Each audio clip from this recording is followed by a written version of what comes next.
Bum, bum, bum. Alright, I think everything's working. Hi everybody!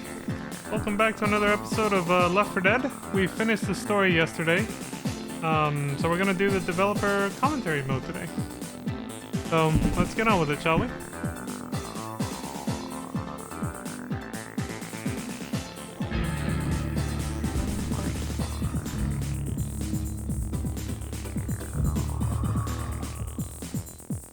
Go ahead and pipe this down for now. Go. Alright, so yeah, we finished the story by completing the last campaign called The Sacrifice. I think Steiner would know about that. You know, they say all men are created equal. Anyway.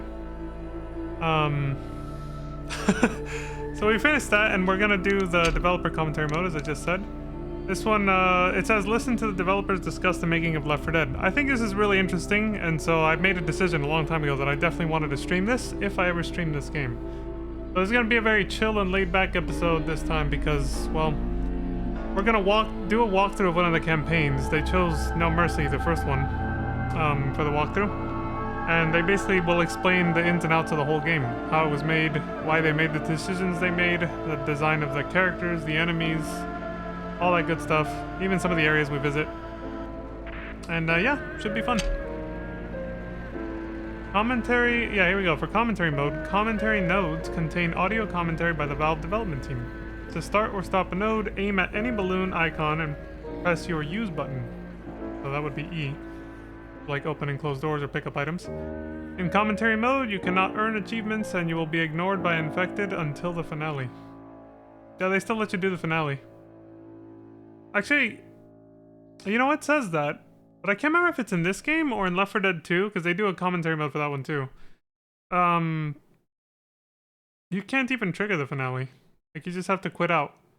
I can't remember if it's this one or the second game. One of the two games it's like that, where you can't even actually finish the campaign, really.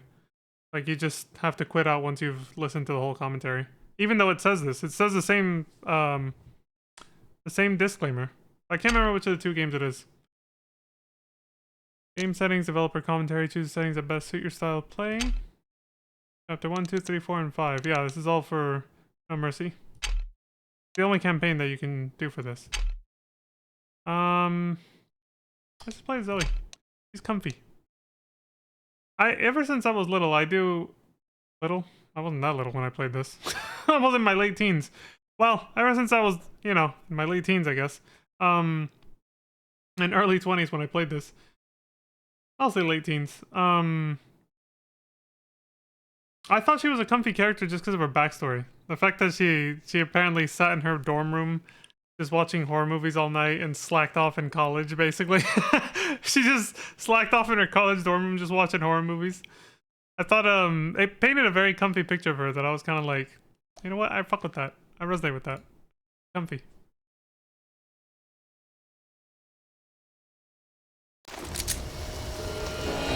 Poor Bill made the ultimate sacrifice. To anyone who can hear this, proceed to Mercy Hospital for evacuation. Repeat, proceed to Mercy Hospital for evacuation. We can take the subway tunnels to the hospital. There's a red line station not far from here. Sounds good. Bill.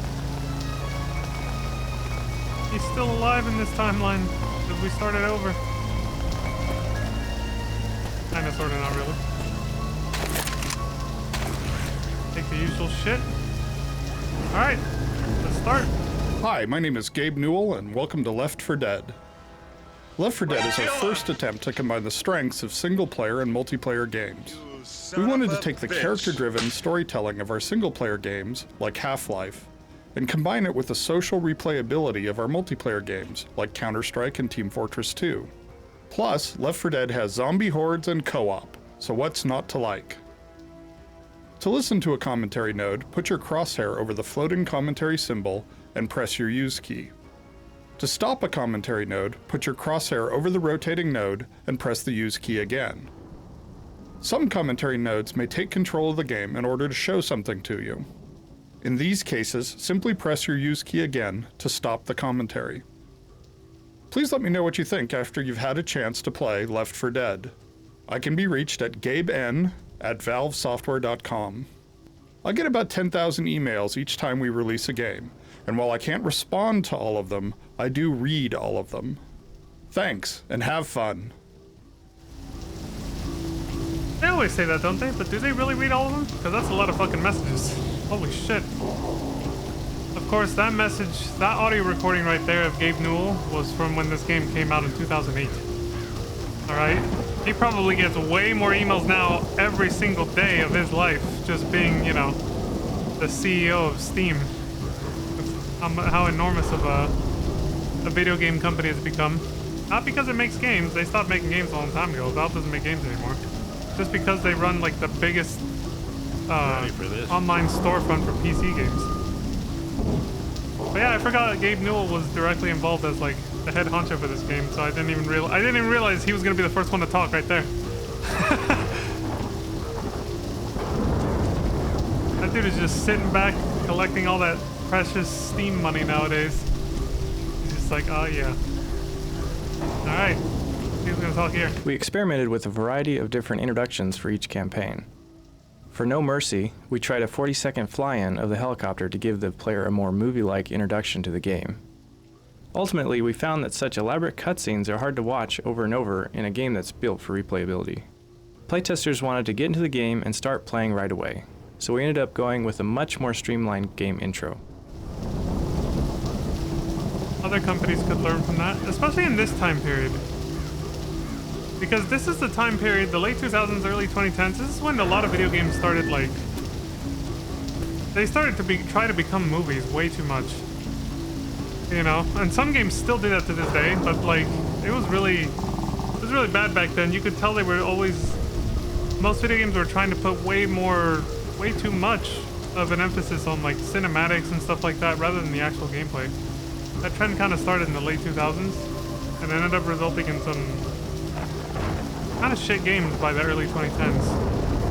While we were developing bots for Counter-Strike Source, we discovered that a few of us armed to the teeth with automatic weaponry against 30 knife-wielding enemy bots was a lot of fun. After shipping Counter-Strike Source in late 2004, we started experimenting with new game prototypes.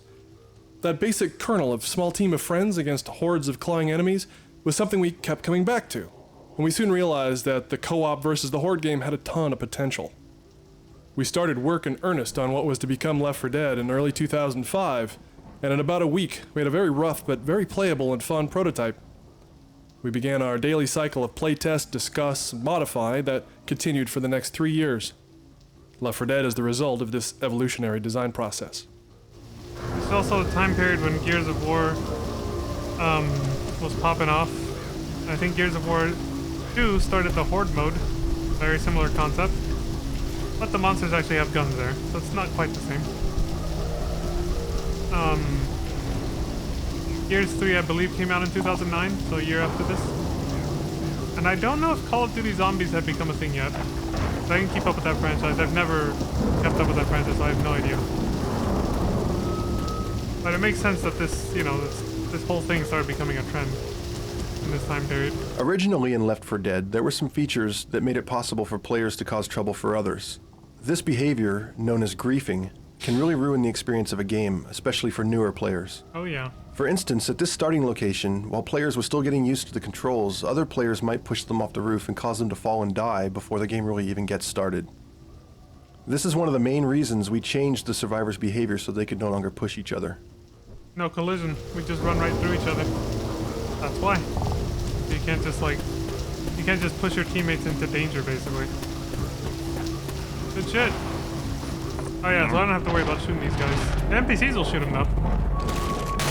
See? I don't have to do shit though. They do still make bothersome noise, so I might get... Well, I'll mostly just let them get rid of them.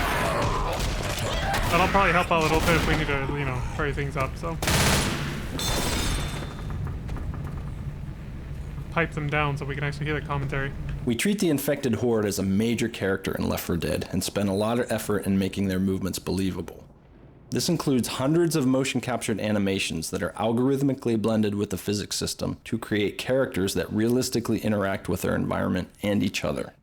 The common hordes stagger around, cough, vomit, fight amongst themselves, lean against walls, sit on the ground, and lie down as part of their wandering behaviors. If something wakes them from their stupor, they become alert and look around for the source of the disturbance. When they see a survivor, they become enraged and acquire that survivor as a target, taking off at a full sprint, leaning into their turns, jumping and climbing over everything in their way, trying to get to their victim. We wanted to express this rage in their faces as well, so we found efficient ways for each member of the horde to make intense facial expressions. We chose to make their eyes a solid milky white, partially because it looks creepy and disturbing, but also because it's much less expensive than drawing and controlling separate eyeballs for each infected. Cost efficiency. I mean, the all white kind of works for zombie eyes in most media, though.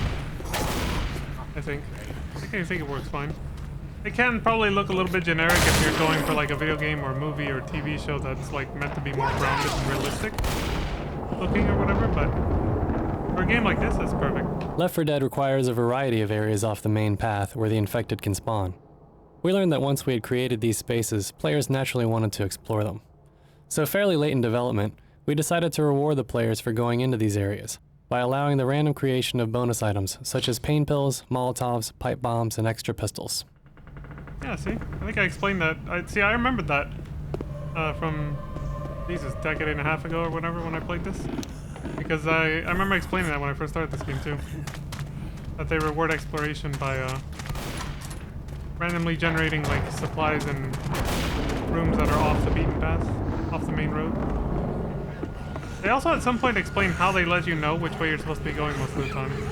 Using lighting, I believe. And which ways are, you know, which rooms and stuff is like optional.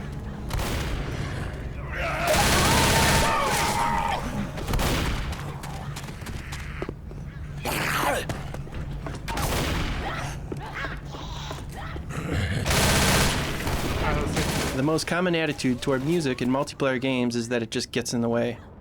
We wanted the music in Left 4 Dead to heighten the key emotional elements that should be inherent in a horror game, keeping in mind that everything in a game should contribute to gameplay. Therefore, we made a simple set of goals that the music should meet to keep people from turning it off. Players who leave the music on are treated to a variety of subtle audio cues that not only deepen the horror experience, but make them better players. These guys really knew how... These guys were actually very much in touch with gamers. You don't... Like, what I'm hearing right now is like, you don't hear this kind of shit from... Not AAA corporate developers anymore, that's for sure. It's always just fucking... Like, anytime there's an interview, it's just PR speak. You don't hear shit like that. Like, this commentary is so straightforward and honest. It's refreshing. But also depressing when you realize it's from almost 20 years ago now. All you hear is corporate PR talk now when you have interviews where they ask them about stuff like this. Once the game is in a playable state, we bring in friends and family who've never played the game to playtest specific areas, maps, or campaigns. These players bring a fresh perspective and objectivity to the game experience that often gives us new insights into what's working and what's not in our games. We observe their play and experience their exhilarations and frustrations. While playing, we encourage them to talk and ask questions to get a better idea of what they're thinking, though we let them know that we won't be able to answer any of those questions or offer any help. Watching these playtests helps us to tune the game so that the first-time players understand the game mechanics and the basic premise for how the game is played, and that we're achieving the right balance of challenges and rewards. After the play session is complete, there's a final Q&A session where we ask them about their experience to gain more specific insight than we were able to obtain through observation. One approach we use here is to ask them what the best and worst moments of the experience were for them and why. This is especially useful feedback to help us identify and prioritize our key issues in improving the game experience. Well done. I like that it actually automatically lowers the sound effects and everything else so that you can hear their commentary even if there's chaos going on. That is nice.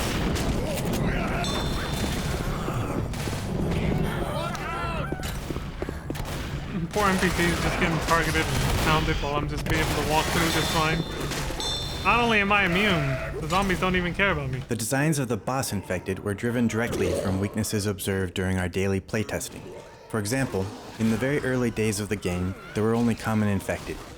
As a result, the survivors had a very simple rule of shoot everything that moves. Although this was fun, it lacked tactical depth and variety. The Boomer's goal was to shake this simple rule up a bit, and he became the zombie that you do not want to shoot. Originally, the Boomer just exploded when shot, instantly dealing a lot of damage to everyone nearby, or even the whole team if someone made a bad decision in close quarters. The Boomer didn't yet have his vomit attack. That horde drawing ability belonged to the Screamer. As the design of the game continued to evolve, the Screamer was cut, and this horde attracting ability was transferred to the Boomer's vomit attack.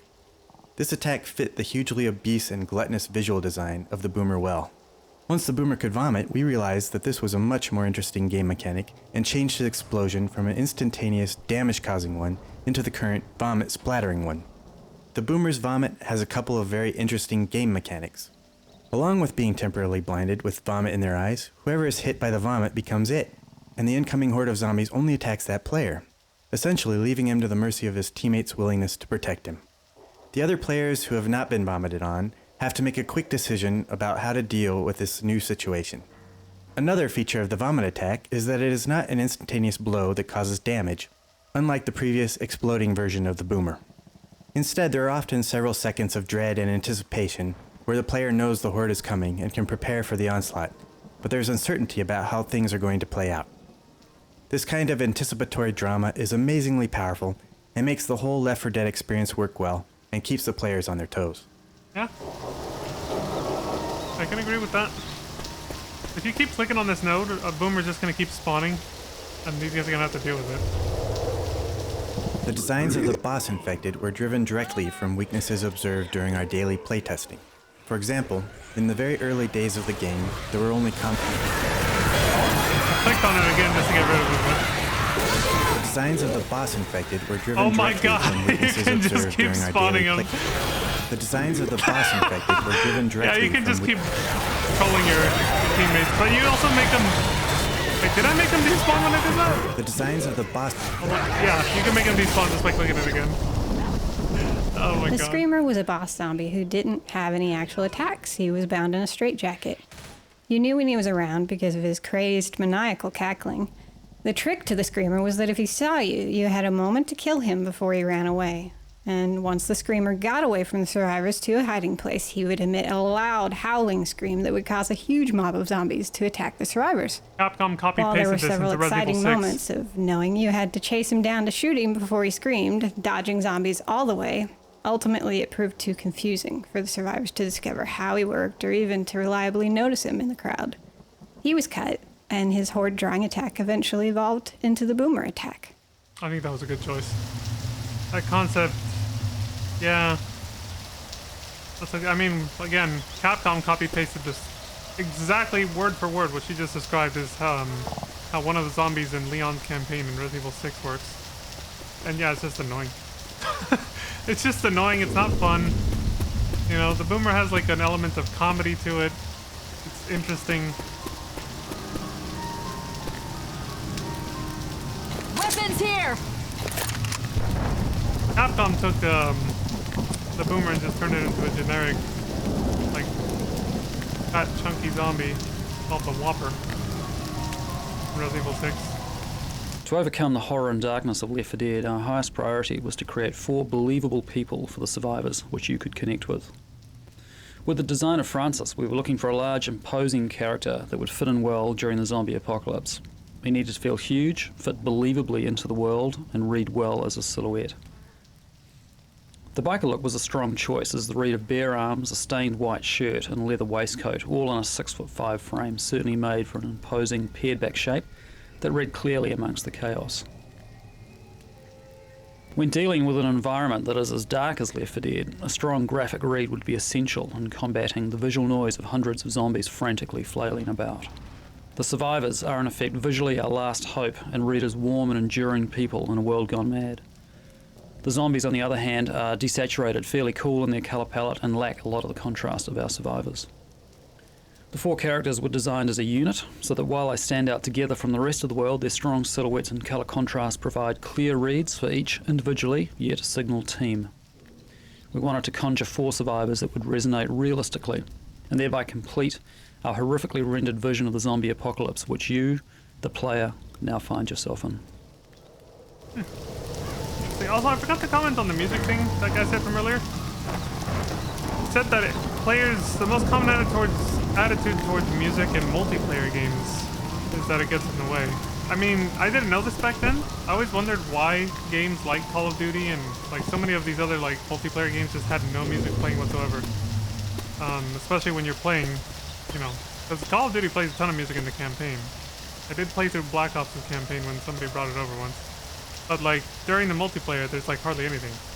And that was the same for Gears of War. A lot of multiplayer games from that era, and still to this day, they don't play any music whatsoever. So now I know why. It's because of that apparently. I didn't know about that. And I guess it makes sense because especially in a game like this, you know, a game like Call of Duty or Fortnite, you know, like a versus kind of multiplayer kind of game, it's like you're trying to keep your ears peeled for like sounds of an enemy player being nearby. So it makes sense you wouldn't want music, you know, getting in the way of that, being able to hear somebody's around. So, it makes sense. To find a coherent visual look for Left 4 Dead, we first had to make choices that would help enhance gameplay in a very dark setting. The darkness is crucial to Left 4 Dead, as it forces players to stick together and encourages cooperative gameplay. We took advantage of lessons learned from our previous work on Team Fortress 2, particularly in regard to maintaining the readability of character silhouettes in a dark, chaotic environment. Meanwhile, we studied film techniques that have been employed successfully in dark settings to address the unique challenges and opportunities in a highly dynamic game environment.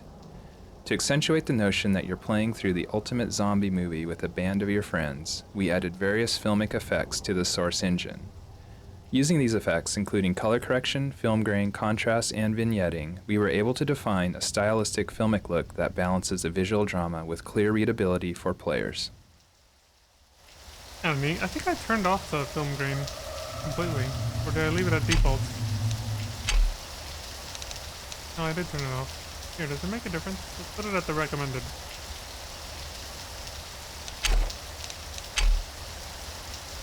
Oh, I do see it a little bit, yeah. It's like a screen filter.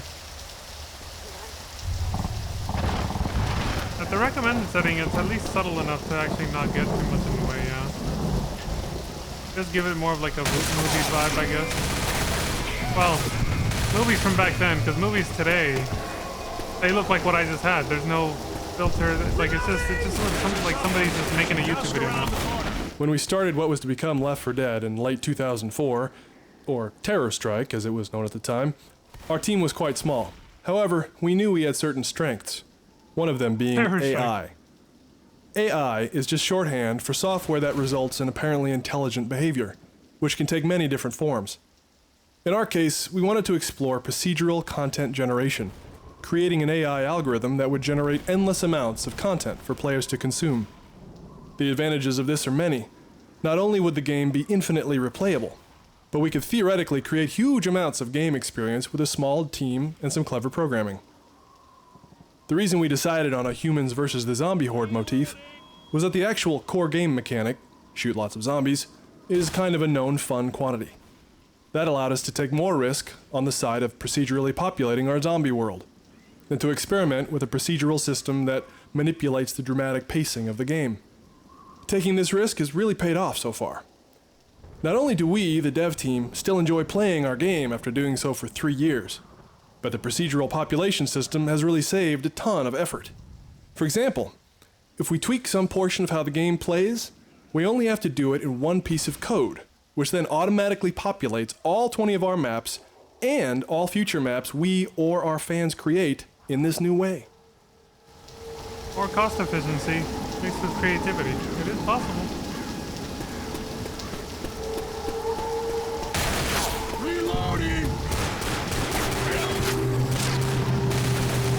Local contrast adjustment is another film effect we've implemented in Left 4 Dead. We control contrast dynamically keyed to peak events in the game. When everything suddenly gets sharper, this is a visual parallel to an adrenaline rush. We use contrast to emulate a heightened sense of awareness.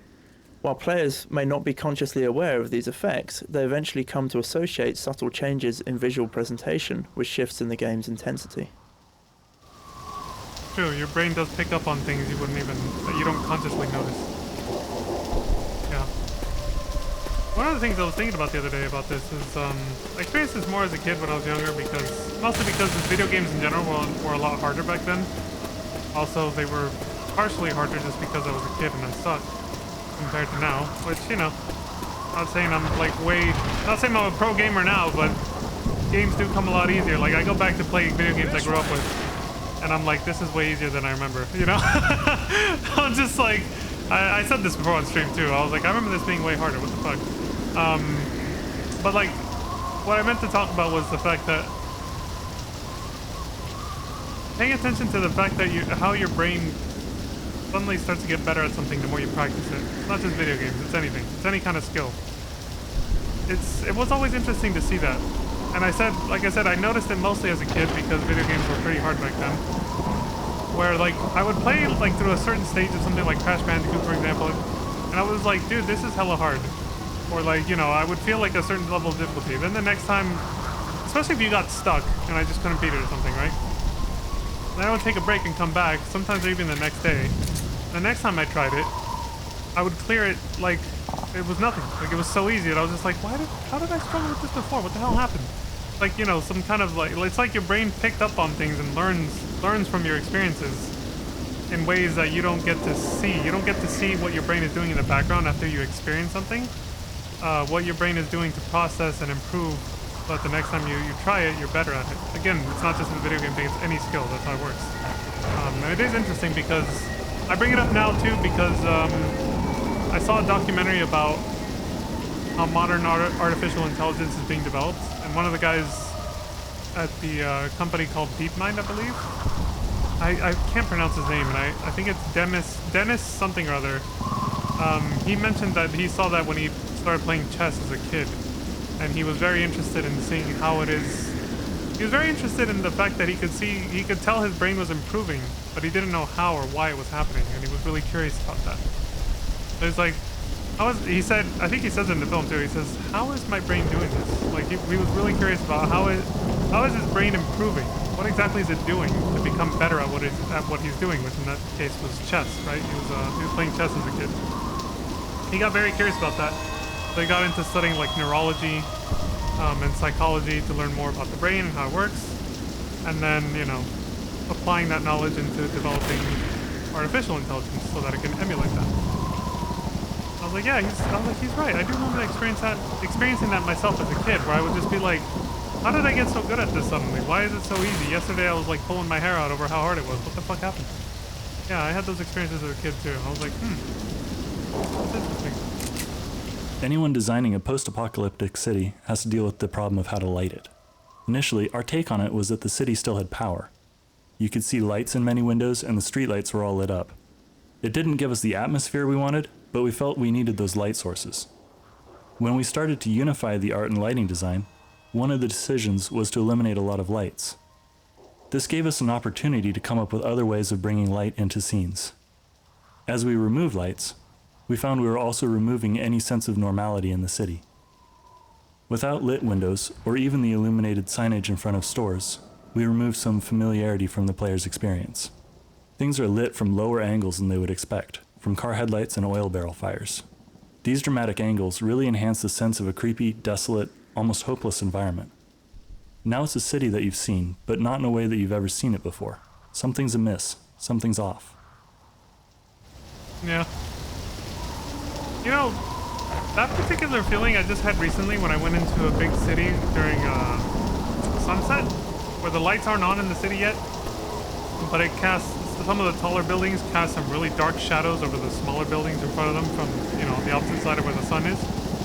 And I'm like, I was like, I told the person that was in there, I was like, the city looks really dilapidated at this time. Like, it almost looks like, well, like this, kind of like a post-apocalyptic and abandoned. When the lights aren't on yet, but it's already getting dark because the sun is setting. during that crucial, like, small window, coming into the city on a bridge on a highway, just looking at it, I was like, why does it look desolate and like abandoned? Like something like a bomb went off. Until the lights come on, and then it just goes back to feeling normal again at that point. But during those sunset minutes, it can look like that, like what he just described a little bit. Car alarms are an example of what we call panic events, brief, intense, and maybe avoidable moments. In the classic post-apocalyptic movie, car alarms go off, but there's nobody around to respond. It's just another sign of things having gone down the tubes. We initially put the car alarm cars in just as a cool effect. But when we hit on the idea of having the alarms call up a horde of infected, we knew we'd found the right use for the car alarms in the world of the game. It's really great when this kind of classic genre element can serve a gameplay purpose as well. Yeah. Thought that through pretty well. I figured I should demonstrate it while he talks about it, so that's why I shot the car. Buildings by nature tend to be pretty square, and if there's a well-lit building with a dark sky behind it, you clearly see the squareness of the building, no matter how many AC units, chimneys, or other interesting shapes are stuck on top of it. So what we did here was flip the typical lighting scheme and put a bright sky behind dark buildings. Suddenly, the pipes and chimneys blend into the building's silhouette. Now, instead of seeing individual details like the AC units, you're seeing a much more complex, organic-looking skyline in the background. And because the mind expects a similar level of detail throughout an object, your imagination fills in the detail in the dark areas of the building based on the silhouette.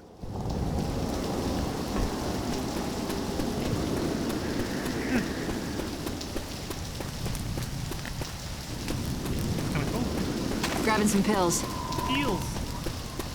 Did you get burned by the fire, Bill? What the fuck? Early versions of Left 4 Dead allowed more skillful players to run off on their own without much fear of deadly consequences, bobbing and weaving around the infected before they could react. The addition of player slowdown, when hit by common infected, severely reduced the player's ability to simply run straight through the horde. More importantly, the Hunter Pounce and Smoker Hang presented fatal situations for a player on his own. These additions instilled the fear of being alone in even the most seasoned of FPS players, reinforcing the value of tight teamwork. Yeah, did a good job with the special infected and their abilities. You get pounced by a hunter or you know, grabbed by a smoker and you're done. No one's around to help you. It's over.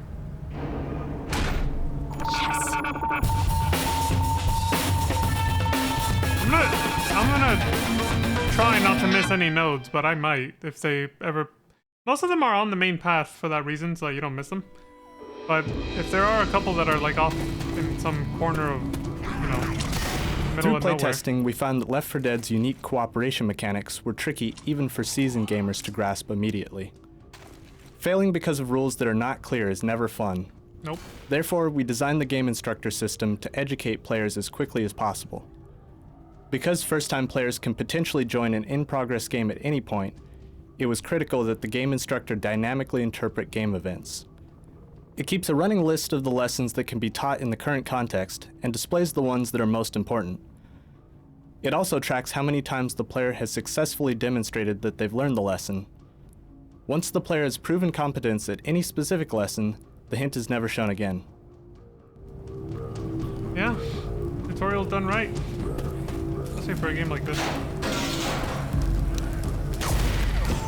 Yeah, if there's any like chat bubbles like those in some faraway place that I don't normally go to or I'm not incentivized to go to, I might miss one or two. But as far as I know, they're all on the main path. So. Left 4 Dead evolved some of the contextual dialogue technology that we used in the Orange Box. Each survivor has a large database of lines to choose from based on their present activity and a variety of factors, such as their health, stress level, kinds of special infected seen so far, and many others. Each line can potentially trigger an automatic response from another character, allowing rich conversations to be dynamically generated based on the player's history together in the game so far.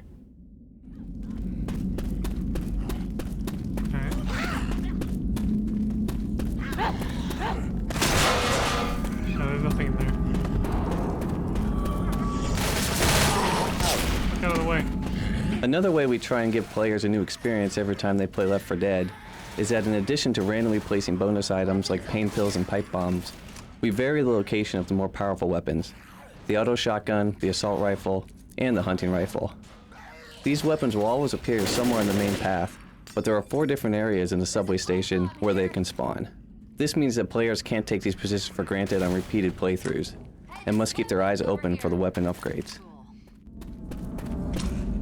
Yeah, because last time we came through here, these weapons were not here. This time they might always be here just as commentary mode, but this is a potential spawn point even if it wasn't.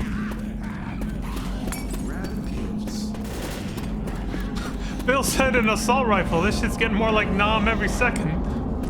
He actually referenced his experience in Vietnam there.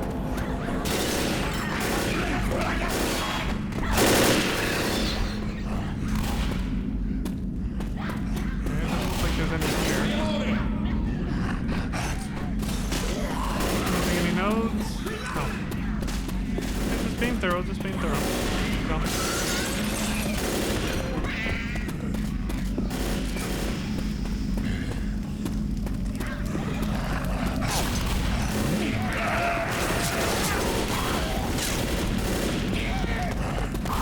This covered body is an example of how we tell a story in the levels without using any words or overt storytelling.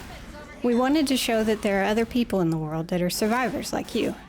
We figured most people wouldn't survive very long, and you'd come across their bodies. But we needed a way to set these apart from all the dead ragdolls of the common infected. By simply covering a body with a blanket or a sheet, it becomes really obvious that this guy had a buddy, a friend. And when he went down, his friend had compassion and covered him up. Aww. This also tells a story about the state of the world, that they wouldn't want to go out and bury the body. They couldn't expose themselves to infected. So they'd have the bodies right there with them, but covered. Sometimes you'll see a covered body right outside a checkpoint. So it's like they were in a safe area, and maybe during the night their buddy died from his wounds. So the next morning, the other survivors didn't really want the body in there with them, so they dragged it outside. This was the best they could do for the guy. Dude, that made me choke up. That was sad. I mean, it's true. That's very realistic, and it's really cool that they did that, but it's also sad to think about, isn't it? Like I said yesterday about how the game can sometimes give off a wacky and goofy vibe when, especially when hearing like the cheesy one-liners from the characters and the way they yell stuff out and all the chaos that happens. But then you see like the wall scribbles or things like this, and it kind of grounds the game a little bit again. I think they achieve a nice balance of like sort of a zombie action comedy horror with a little bit of like actual dark and serious overtones once in a while. It's a nice balance, I think.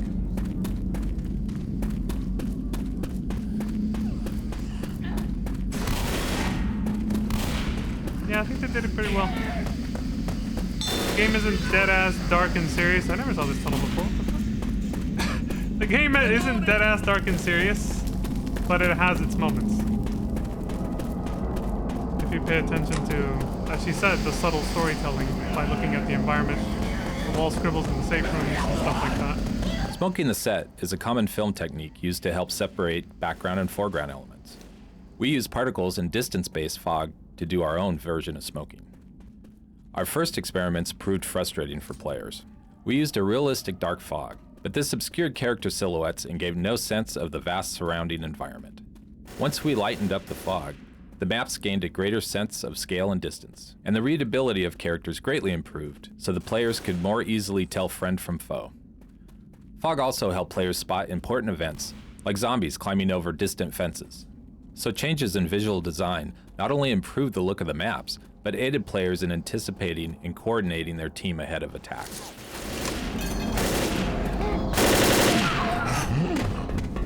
At some point, they do talk about the silhouettes that you see through walls of your teammates. Early playtesting revealed that players often didn't know that other survivors were in need of help, even though the status of the other survivors at the bottom of the screen changed to red. When being attacked by a horde of zombies, we found players focusing exclusively on the in-game action and missing any changes to the HUD and the other player's status. We solved this problem by using glows around the silhouettes of the survivors' character models. We use red glows when other survivors are in need of assistance, and blue glows to show the survivor's location when hidden behind walls or far away. It's like my brain is remembering when I last went through this over a decade ago, because I called it right as it was about to happen. See, now in the dark, this is where I don't like the film grain, even at its recommended setting. Because I can see it in the dark and it just ruins it. I'm just like, I want it to actually look black.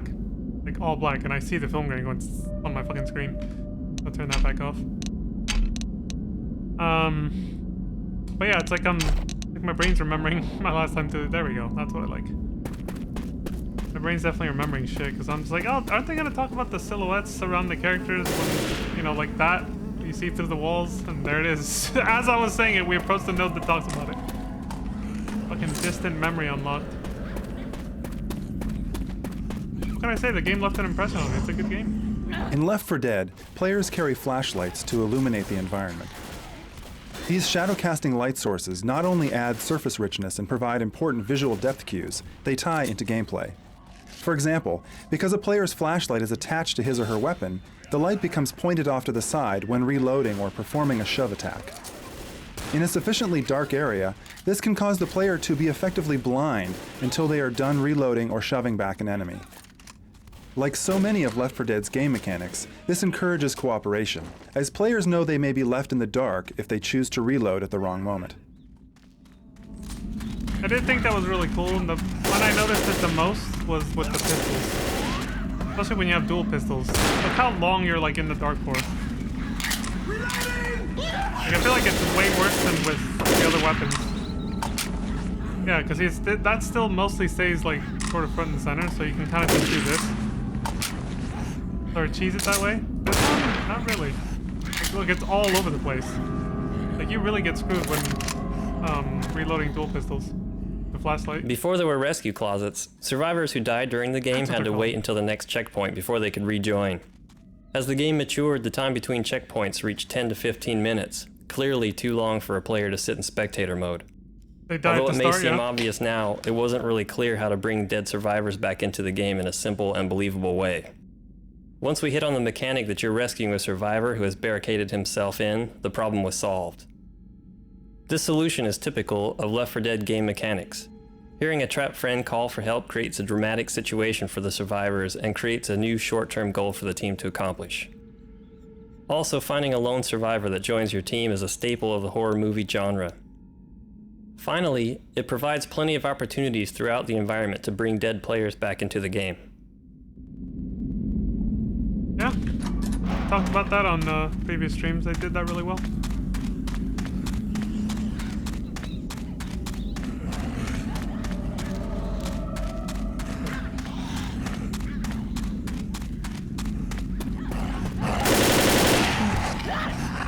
I need y'all to get the hell out of the way.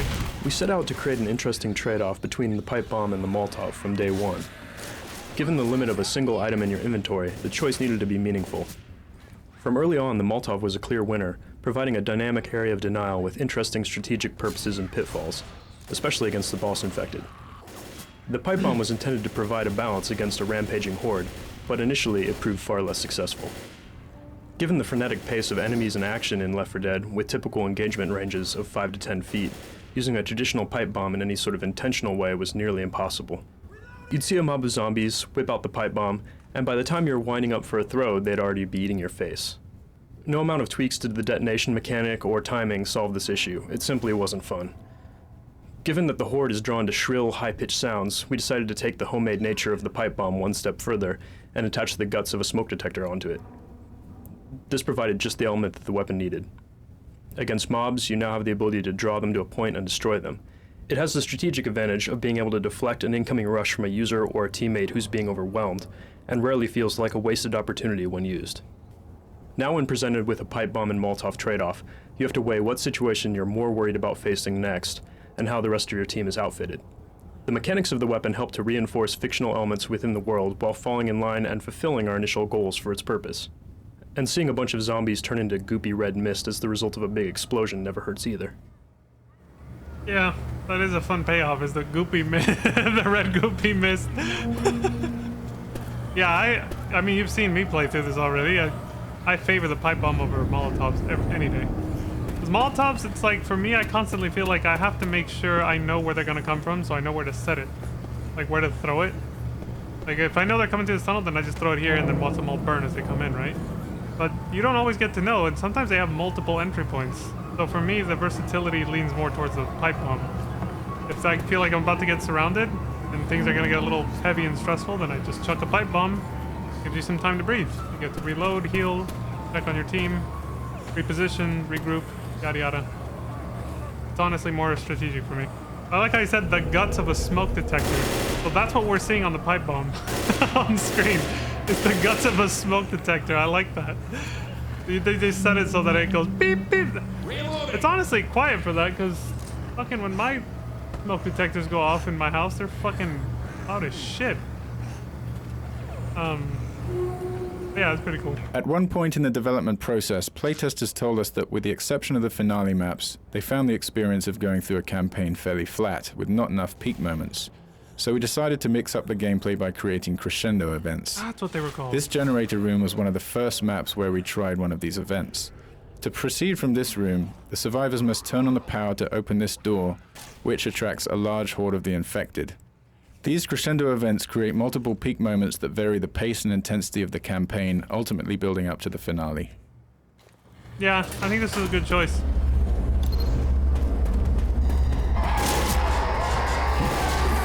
Here they come. Crescendo events were the result of a lot of playtesting. Playtesters really love the finales, but since it can take like an hour or so to get to each one, they were missing these kinds of intense experiences along the way. What playtesters liked most about the finale was that it was the one time they were able to stop, catch a breath, make plans, and set up traps for the infected.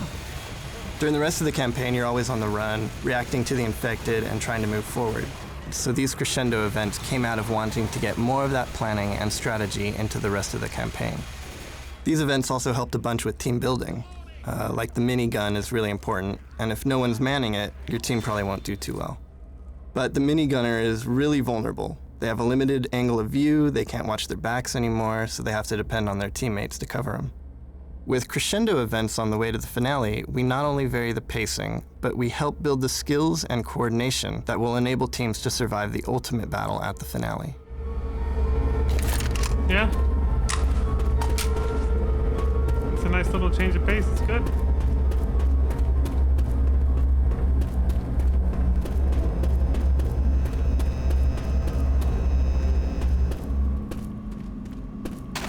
Ammo here. It's just really cool to learn about. I'm enjoying this just as much now as I did back when the first time I went through this. Yeah, I was just kind of like hanging out in my room alone, you know, with my Xbox, just thinking, what do I do now? Because like I'd beaten the game, and I was just like, let's check out this commentary mode. What's this about? And I was hooked immediately. I was like, oh, this is really cool. I love learning about how they made this game. It's really fucking cool.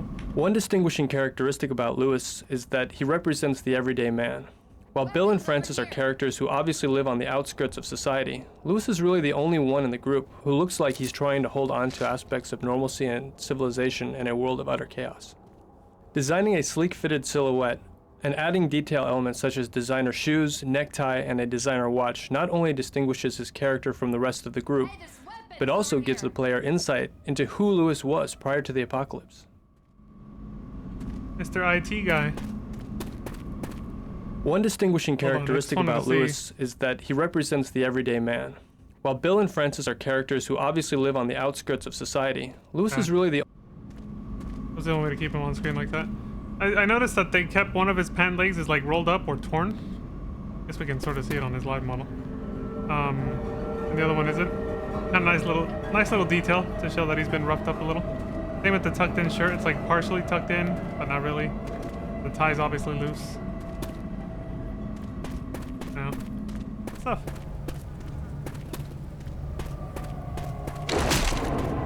I'll punch him in the jeans. Alright, I used my pipe bomb. Like I need this shit. I'm doing my teammates a favor more than myself because I'm invincible basically.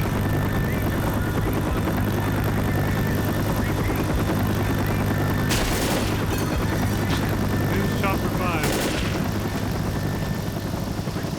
I bet that pilot's already infected, as we found out after in Crash Course. He didn't turn until later, after he rescued us.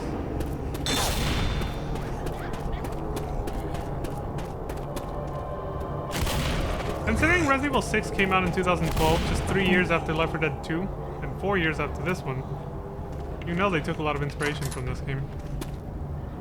So I was just thinking about that exact scene in Resident Evil 6, where, you know, somebody, I'm just trying to avoid spoilers for anybody who hasn't played it yet, where somebody gets rescued by a helicopter and the same exact thing happens. The pilot turns out to, you know, be infected and...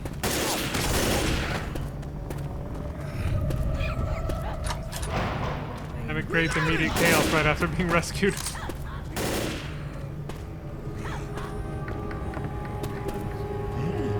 Looking for chat bubbles.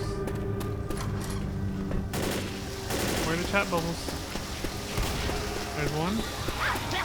There's another. Let me double back to the main building just to make sure there wasn't any here.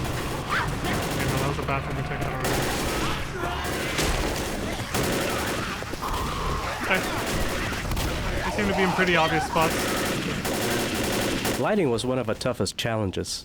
We had to find a light level that was atmospheric without striking players as frustrating or unfair. Wherever possible, we let lighting tell the story and enhance the gameplay. Playtests proved that in a dark game, players will go wherever there's light. All we had to do was set up a few critical lights, and players are drawn to them like a moth to a bug zapper. This simplified lighting also made it easier to read silhouettes, so that players could more easily tell survivors from infected. And the car headlights proved to be one of our most flexible props, casting long dramatic shadows that tell a story of abandonment, while being easily positioned to lead the survivors where we want them to go. Yeah, that's what I mentioned earlier near the beginning, where I said that at some point they mentioned telling the players where to go using lighting. There it is. Usually, each model in the game has its own unique texture maps painted specifically for that model, which give the object its surface colors and detail.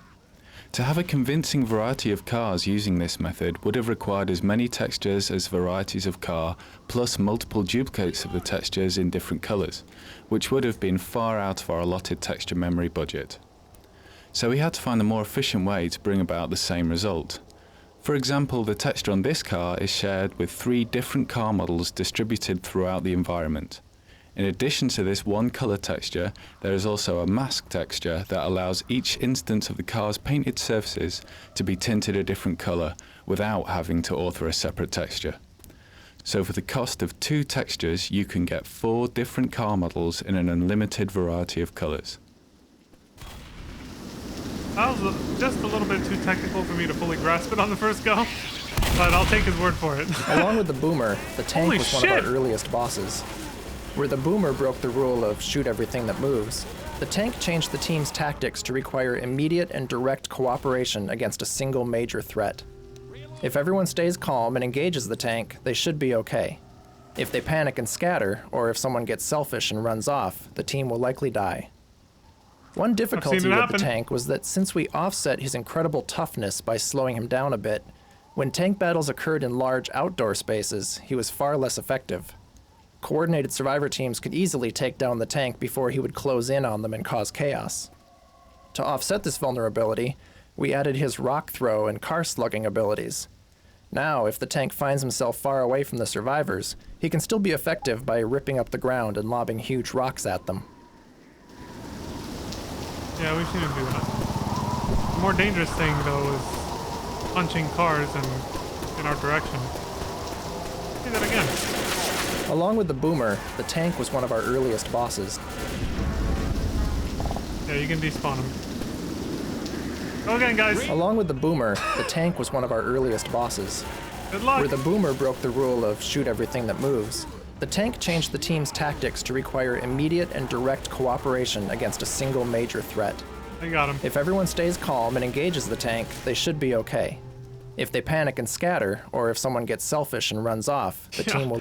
Alright, we heard the rest of that. Yeah, I have actually seen that I saw that in co-op games back in the day. Even sometimes in versus games, but the mentality is different in that one. Sometimes it was just like, hey, the team's dying anyway, let's try to farm as many points as we can before they kill us, they finish us off, the other team. So sometimes they'll run away for that reason. One of the film techniques we relied on was color correction. Color correction simplifies and unifies the visual palette. Our color correction allows us to set a specific saturation threshold below which everything falls off towards gray, while critical items like health packs and blood stay bright and eye-catching. We also vary color correction by area. For instance, safe rooms have a warm color quality, evoking safety, in distinct contrast to the cooler palettes of the outdoors, which feel cold and forbidding.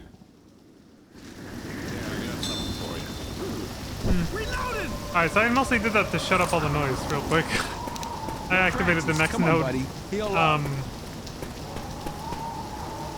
But yeah, like I said, in co-op games, I did see sometimes when like either players that were just trying to troll or they were new, they would sometimes just run off when a tank would appear, or if something else happened and they lost faith in that the team was gonna hold it together, they would just run for their own lives selfishly, you know.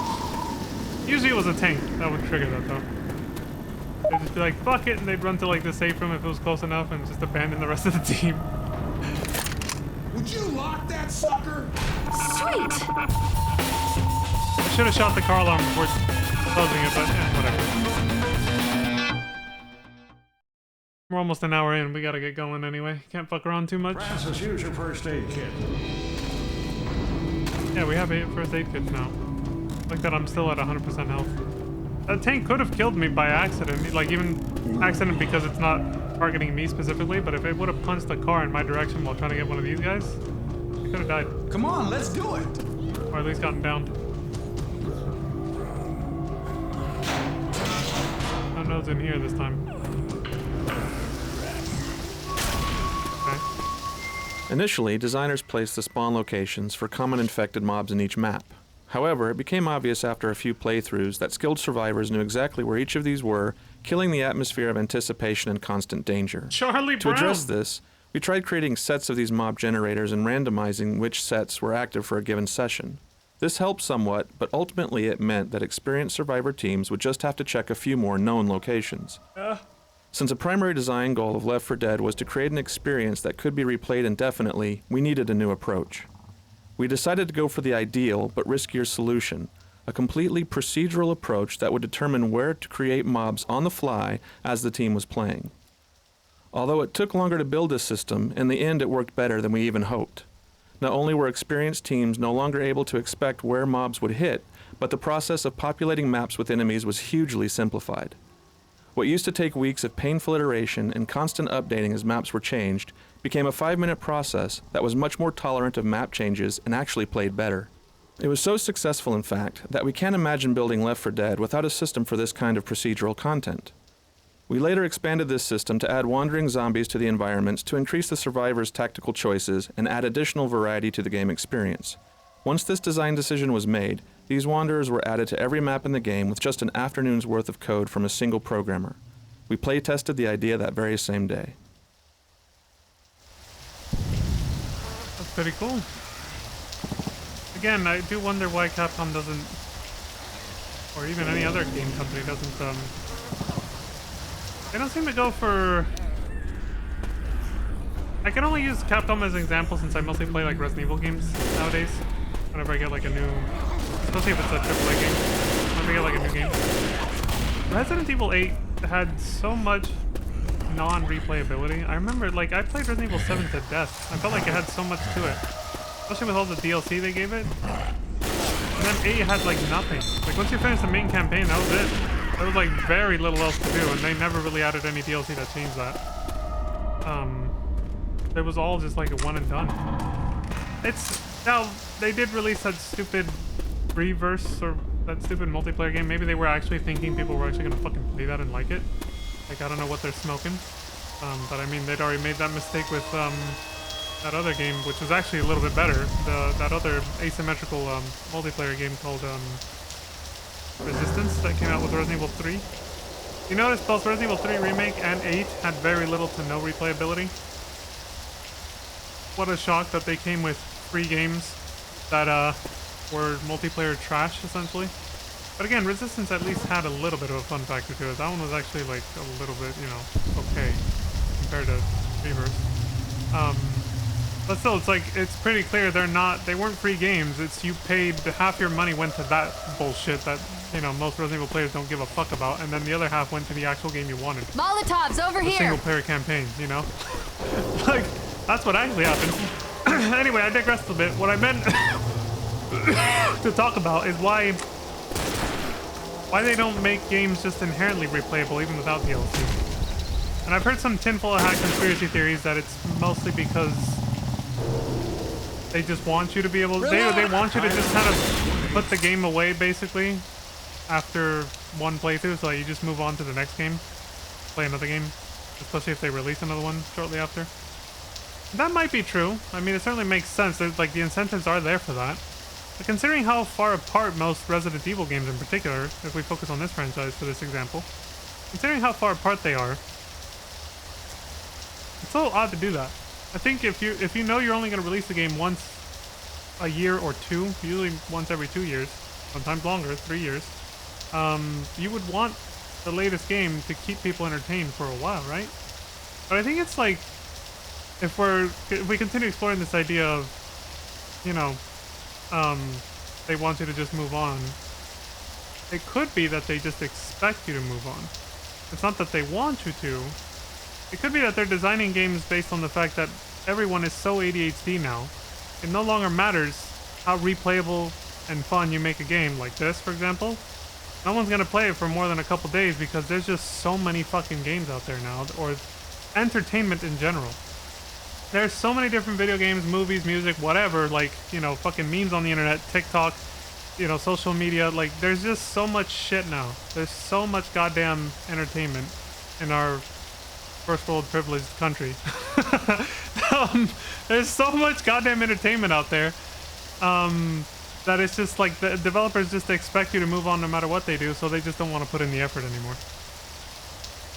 That could actually be the right angle. It's not that they want you to play the game once and fuck off. It's that they expect that that's what you're gonna do, even if they don't want you to. So then they say, why bother? Why bother making the game replayable by adding systems like this, like what we're seeing explained here, that would make the game really fun to play over and over, like these, what do you call it? Procedural content generation, where the AI director like semi-randomizes every playthrough by generating enemies and all that stuff, and weapons and ammo and slightly randomized locations depending on how your status is doing, yada yada, all that stuff, right? They don't bother doing any of this because it's like, it's from an era when there wasn't so much entertainment, I guess. Like, this just doesn't work anymore from like a profit standpoint, unfortunately. It's a capitalist thing. We're not going to make that much money off of making the game replayable. It's going to sell the same as if we didn't make it replayable, because people are so ADHD that they're going to fuck off and play something else after one playthrough anyway. So why bother? Why not just save the money and design the game to be played just once and put it down? Because that's what people are going to do anyway. That I can actually see being very believable. I can see that being one of the main reasons why games are... Well, again, I'm only focusing on one franchise. You know, it could be different for other games. They probably do still actually make an effort to make games replayable, but I can see that side of it. I can see that being a believable reason for why some games are just like, there's nothing to do once you beat it once, you know? I think Callisto Protocol was one of those. I didn't play it, but I watched somebody play it, and I saw that there was like literally nothing. There was not even a New Game Plus mode or something when you beat it.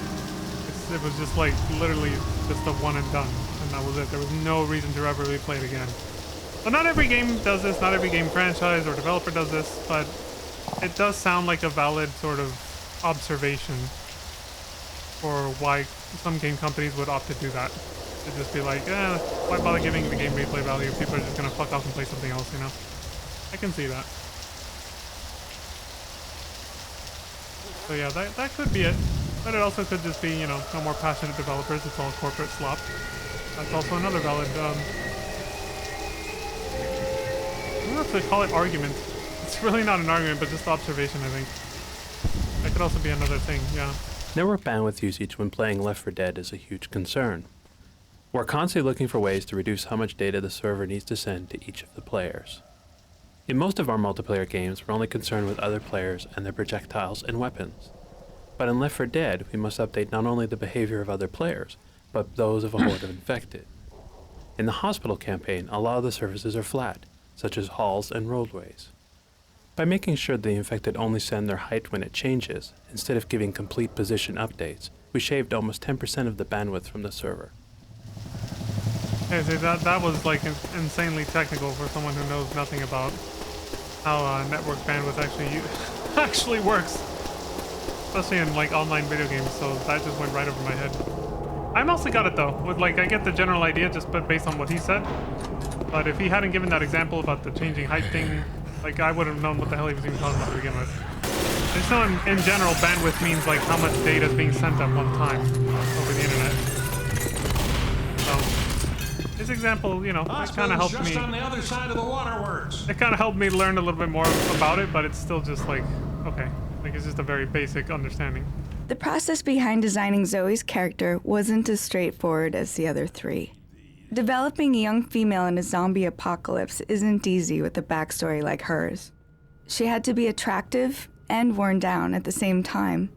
She needed to be tough and able to hold her own, even though she's occasionally terrified. Her readability was also something we had to take into consideration.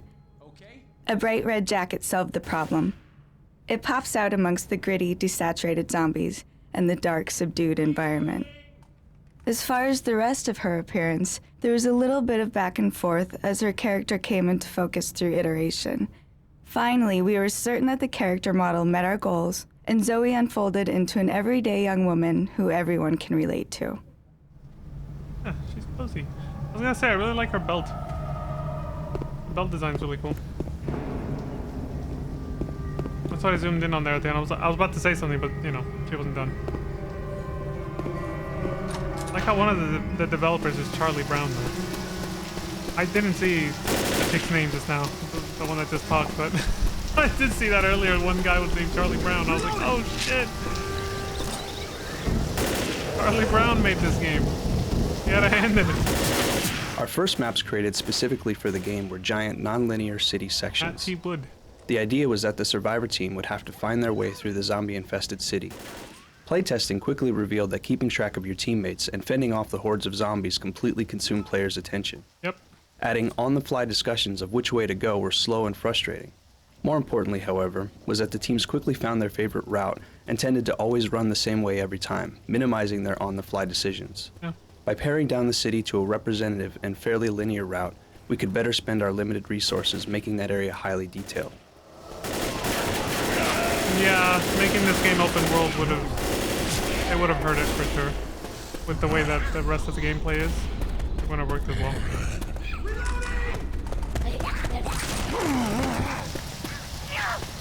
When you require the whole team to have to stay together, especially for like special infected that can just pin you down and stuff like that, I find it a good idea to make it so that, you know, it's non-linear and you can just run around everywhere. Because it just encourages people to spread out, but the way the rest of the game is designed, spreading out is a death sentence.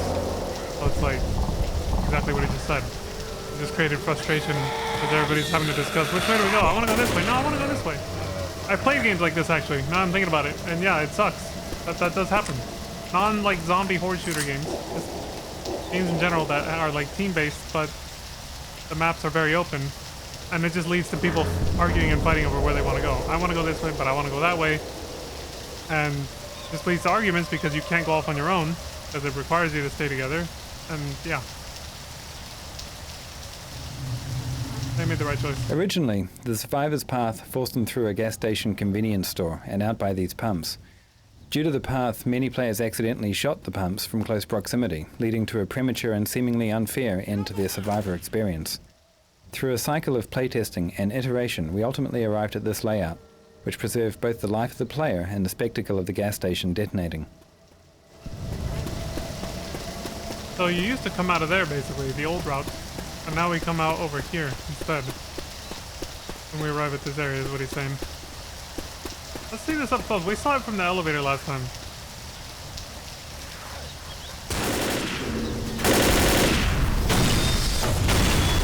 I can see a straight bullet getting you killed. Yeah. Coming out of the gas station, you're fighting zombies and you accidentally shoot the gas pumps and then that happens and it kills your whole fucking team. Yeah. That would definitely have created a moment of, what the fuck, why'd they do this? You know? They got ahead of it. Good job. This loading dock was another arena that we designated for our mini finale. This time, instead of locking the survivors in a defensive position, we decided to have them ride the lift up to a rooftop encounter with the Horde. That was really short.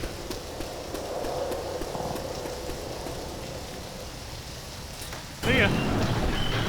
They can still climb up the ladder, it's fine. It'll be fine. Incoming.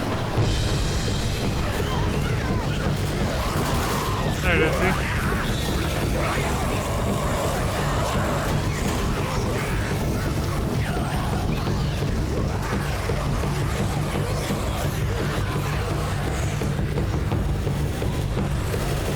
Based on the success of procedurally populating the world with wanderers and mobs, we decided to try to guarantee a consistent dramatic experience for the survivors. Through playtesting, we observed sessions where some survivor teams would occasionally get into a downward spiral of being overwhelmed to the point that they were never able to regroup and get ahead. This was partially due to some poor choices of the survivor players in varying skill levels, but also due to the luck of the draw with the procedural population system. A random streak of bad dice rolls would either be incredibly exciting for some teams or a death sentence for others. To address this, we created a system that tracks each survivor's stress level by watching for events like how much damage are you taking, how many zombies have you killed near you, and so on. If a survivor's stress level gets too high, the system will step in and forcibly throttle back the zombie population system to make sure the team gets a break every now and then. These breaks are critical for a couple of reasons. The primary reason is battle fatigue. Constant fighting and gunfire is tiring. Yep. Secondly, the team needs an end to these skirmishes along the way to give them a chance to regroup, heal, and reassess.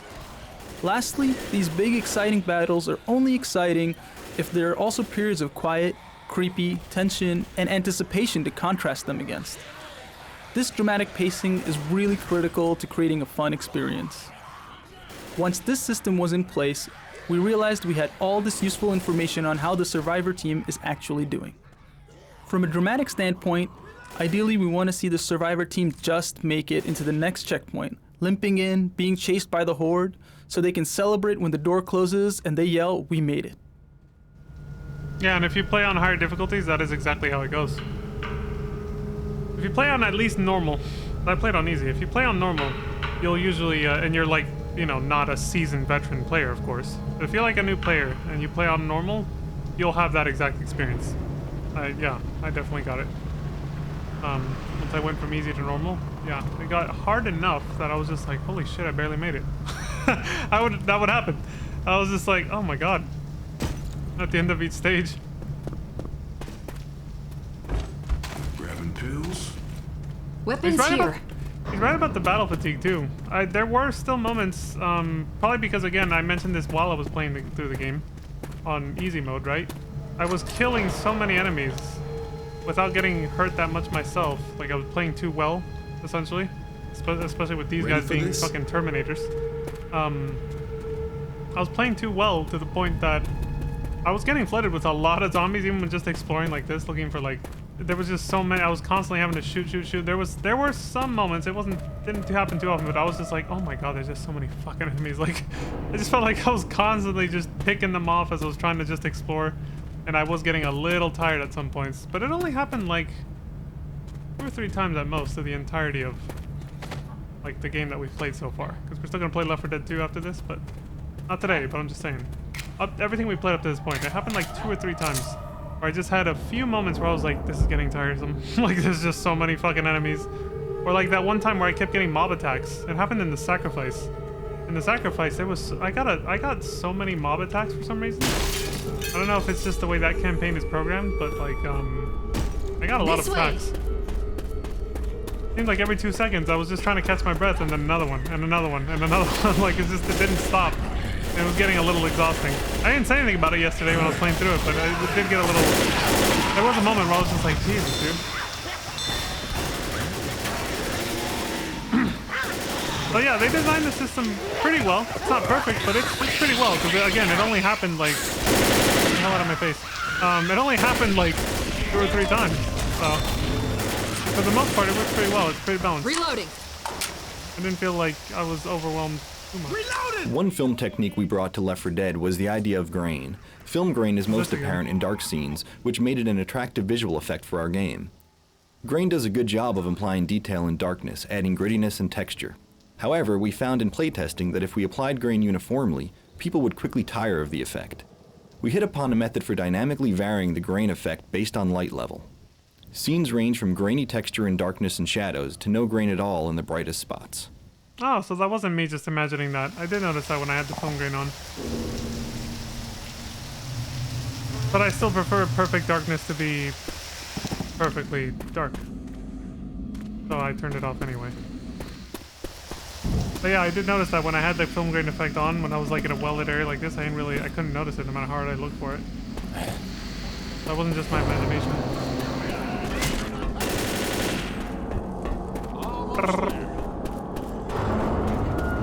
The manhole cover open. You see it in the caption and you hear it in the distance. Like somebody literally just opened it, but you never find out who did it. You never find the person that just came through here and opened that as you were coming in. Like, what happened to them? Did they just die as soon as you did that? Like, I'm in here scream. It's so eerie. I hate sewers. The zombies. It states everything.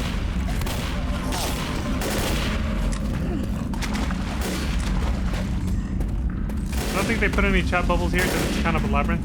There's a lot of different ways you can go to get to the end of this, so you're probably going to miss them. There's like one there. I don't think there's going to be that many more in this area. Left 4 Dead was created with the goal of being replayable. This goal causes a problem for writing, where characters will have the same speech opportunity multiple times over a single session. So we have to avoid having the speech become repetitive. We do that in multiple ways.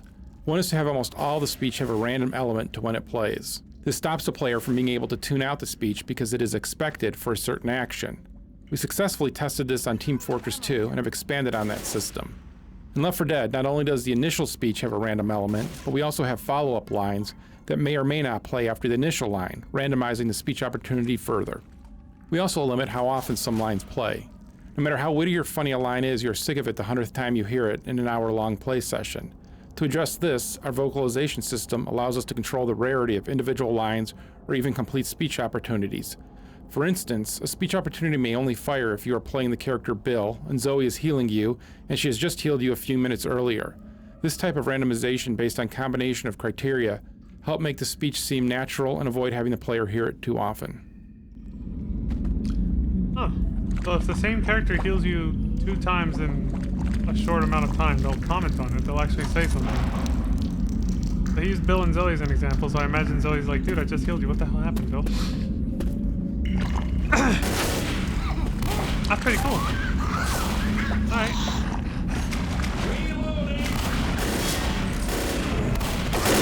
Get the fuck out of the way. For much of the development of Left 4 Dead, Versus mode was the default and only mode. Balance problems eventually forced us to make it a separate game type.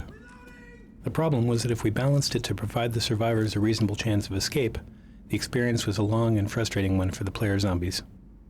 Changes that were necessary to make the player zombie experience satisfying also served to make the experience dramatically harder for the survivors. Separating Versus mode allowed us to break out of this dilemma. Rather than aiming for a 50-50 shot at the survivors escaping, now we're aiming for a shorter, more intense experience where the survivors are unlikely to make it to the end. The goal is simply to get further than the other team did. It's more fun for the zombies, and your reward for having a harder time as the survivors is that you get to switch teams after you're slaughtered and do the same to them. Yeah, when you run into a fucking MLG team though, they'll just step all over you. Pills here! Some people took the versus scene of this game really serious. Like, it almost became like its own esport. But that was before sports really could become a thing. Back in those days. It was as much of an esport as it could be for its time period, you know? Because video games were not quite mainstream yet. Even though they were becoming large AAA productions around this time period, they still weren't, you know, a widely recognized mainstream form of entertainment just yet. They are now. But see, there's the thing, I did mention that I did remember that they said at one point that that versus used to be the default. The game was just designed around that first, and then afterwards they were like, let's make a, you know, make it separate from like a, let's make a single player campaign mode or co-op campaign mode separate from versus so that people can enjoy just playing the game in 2 different ways. Very wise choice. I can see why they had gone with versus as default considering their previous game experience, like with Team Fortress 2. This ladder, from day one, has always been a really exciting place in the campaign, because it forces the team to separate a bit, and players can't shoot while they're on the ladder. If a team's in great shape, they just fly through this area. But if the team is really hurting, everyone will stop and look at each other to see who has the most health. That guy will generally go up first, because chances are there's going to be infected up there. It's not always the case, but often enough that whoever goes up first is going to take a bit of a beating. I mean, yeah, look, if I wasn't playing commentary mode, what would have happened right there? They would have immediately converged on me. We've got to get to the hospital. Wait, I think I went kind of fast. Was there another chat bubble, or was that the only one?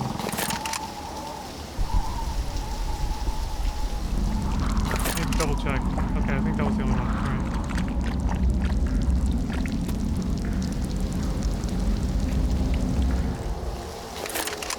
All ass hospital. That's why they make you ride an elevator, because they weren't going to render every fucking floor.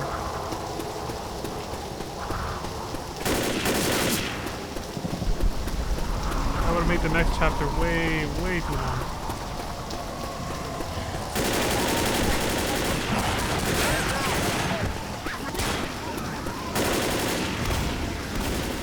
The witch is much rarer than the boomer, and her penalty is much more severe. Basically, if you shoot the witch, you will likely die. The witch has 2 functions. One is to provide an exception to the rule of shoot everything that moves. The primary function of the witch, however, is to force a change of pace on the survivor team. Ideally, discovering a witch near your path will result in the team going into stealth mode, shutting off their flashlights and walking carefully around her as to not disturb her. This is a large departure from the intense and loud pace of normal gameplay. In earlier versions of the witch's behavior, she was far more dangerous. Once she was set off, she went berserk and attacked all of the survivors until she was killed. This proved to be too harsh, particularly for teams of new players. One stray bullet could wake the witch and she would slay the entire team, ending the game. Now she limits her wrath to the survivor who harassed her. If she successfully kills that player, she retreats from the scene entirely. Oh yeah, I haven't shown that, and unless we play on like a higher difficulty or I intentionally kill off some of the other NPCs to make sure that the one that gets hit actually dies, because they do a pretty good job at protecting them, as you just saw. Unless I do all that, we might never see it in this game or the next one. But basically, after she kills someone, she kind of just like grabs her head and goes like, I mean, she already sounds like she's crazy, right? But like she kind of goes, it looks like she's going crazy. She'll grab her head and just like clutch it and then run off. She'll kind of change directions a few times before finally finding a path that leads her out of the area. Usually like she'll run off into some distant corner like over here, and she'll climb and jump over something and disappear off the edge of the map. Unless you kill her, of course. You can still kill her while she's running away. But that's what she'll do after killing, like you saw there, you know, she uppercutted Francis. He went down, and then she was about to start slashing him to death. If she had succeeded, that's what she would have done.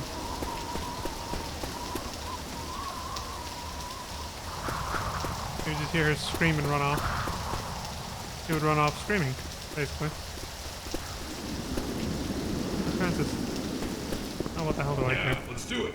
Not a real campaign playthrough right now. I was gonna heal him and then pick up the new, you know, med pack, but it's like, well, what the fuck do I care? Get the hell out of here. Just playing the commentary mode, man. It's not a serious playthrough right now. You can get fucked. You fucker! You son of... What the fuck? Valve has a long history of gathering real-world gameplay data and using that to improve our products. In Left 4 Dead, we automatically gather data from internal playtests and use that to tune the game. We look at every angle, including things like how often survivors help each other, how effective different types of infected are, how effective weapons are, and which weapons players favor. We learn a lot from analyzing gameplay data, and it lets us make decisions based on real information rather than guesswork. We will gather that same gameplay data from our real-world Left 4 Dead players and use that information to continue to improve the game. We'll also share the gameplay data we gather with the community as we do with our other products. And then they stopped making games when Steam itself became incredibly profitable. They're just like, yeah, we don't make games anymore, we just sell them. We just help distribute other people's games. Ass cheeks are out on that dude. The hospital gowns. Classic. Since killing zombies is such a big part of this game, we invested a lot of time into making their death animations more dramatic than simple ragdolls. We had a professional stuntman on a motion capture stage perform about 100 different dying animations from different kinds of weapons and hit from different directions, like from the front or behind. We then combined these mocap animations with the physics-driven ragdolls. The result is a really cinematic experience, with zombies that stumble for a few steps into a wall, then slide down the wall and collapse, for example. It's the best of both worlds. I like that they did that. It would definitely not feel as fun to kill them and shoot them if they just immediately went flying or just would fucking collapse onto the ground like, you know, a ragdoll. I do like that they do have unique death animations. We took several steps to keep the music interesting enough that the players would be inclined to keep it on as they play. We keep it changing so it won't become tedious. To this end, we created a music director that runs alongside the AI director, tracking the player's experience rather than their emotional state. Since killing zombies is such a big... Why'd they have to close that? I wanted to go back to see if I missed something, but opening that door made me have to... We took several steps to keep the music interesting enough that the players would be inclined to keep it on as they play. We keep it changing so it won't become tedious. To this end, we created a music director that runs alongside the AI director, tracking the player's experience rather than their emotional state. We keep the music appropriate to each player's situation and highly personalized. The music engine in Left 4 Dead has a complete client-side multi-track system per player that is completely unique to that player and can even be monitored by the spectators. Since some of the fun of Left 4 Dead is watching your friends when you're dead, we thought it was important to hear their personal soundtrack as well. This feature is unique to Left 4 Dead.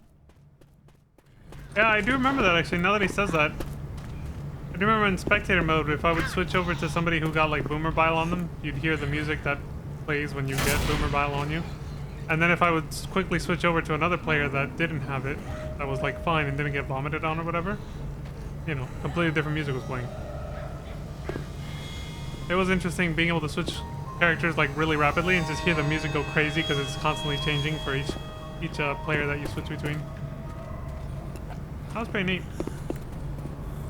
Also, I know they talked about music before in a few chapters ago, one of the little chat bubbles. But I do like that, yeah, when they were talking about how they didn't want it to be distracting, especially in a multiplayer game. Yeah, I do like that they went for a lot of like ambient noise, you know? Like, a lot of the music just sets the tone and almost just fits the ambience. It just helps with it, you know? In Left 4 Dead, players are constantly getting attacked by mobs of common infected, and have lots of opportunities to view individual infecteds up close. Playtesters tend to notice and remember the variety of faces and clothing of the different types of common infected, and it helped to reinforce the sense of a vast epidemic. It was a challenge to create this diversity of looks for common infected, and take advantage of unique clothing or uniforms in specific areas, without blowing our model and texture memory budgets. We came up with a system of marking navigation areas to spawn specific populations of infected. Each population type defines probabilities for which common infected versions can be spawned. For instance, lots of TSA agents are spawned in the airport, hospital patients around the hospital, cops in the streets, office employees in the offices, etc. We also paid special attention to infected heads and upper bodies, because playtesters were noticing those parts of common infected the most. By randomly selecting from a lot of small head textures packed in a single texture sheet, using random tint colors for clothing materials, and using random body groups for infected bodies, we could generate over 1,500 different looks for common infected. Jesus. Also got a good example right there of those infected, of how they said they use like really cool color palettes compared to warm color palettes for the survivors. You notice their colors, the clothing the color of their clothing, especially Zoe too, is very like bright, sort of like stands out. And you know, that's basically what they meant. Using a warmer color spectrum so you can pick them out in a crowd. In this case, a crowd being a bunch of zombies. So they made them blend into the backgrounds a little bit more. But they're also kind of hidden when you're looking through like dark rooms like this. But they all use well, yeah, cooler color palettes, you know? More white, light blue, gray. Reloading! Not like the bright leather texture of Francis's jacket. Green for Bill. A red tie for Lewis, that stands out quite a bit. Also solid black pants. Bright red sweater for Zoe. So on. The idea that a bad decision by one player directly impacts the whole team is central to the design of Left 4 Dead.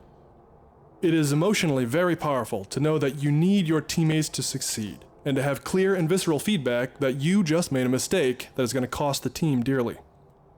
Examples include shooting a boomer that explodes on a friend, causing a horde of zombies to attack him, causing the witch to attack, which usually means someone is going to die, throwing a bad Molotov and burning your friends to a crisp, shooting a car alarm, causing all hell to break loose, running away and leaving your team incapacitated and dying, and of course, shooting your friend in the back as he was limping into the safe house, incapacitating him while the horde is hot on your heels. These kind of actions may not actually end your game, but your friends will certainly let you know just how they feel about them. Yeah. They're like, so we can summarize that note by just saying, we wanted this game to end the friendships. I think we succeeded. They probably did. I guarantee you they probably did.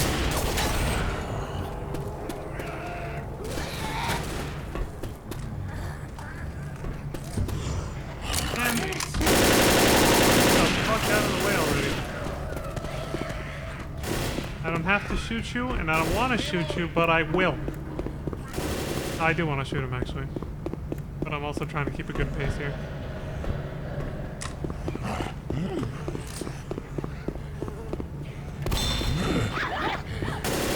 A lot of overreaching dynamic music systems go to great lengths to organize and control a very expressive art form, often to the point of making the results perfectly controlled, but also perfectly boring. Yep. Our music director aims for planned serendipity. By designing the music and rule sets to increase the probability of beautiful happenstance and to minimize the probability of inappropriate mistakes, we end up with the highest percentage of musical events working as planned, a nice mid-percentage of acceptably artful mistakes, and very few actual poor moments. If you over-design the music and rule sets, there are no surprises, and without surprises, listeners are quickly bored. Ironically, by keeping things simple, the music seems planned. Greater complexity just leads to greater randomness and many more poor moments. Yeah.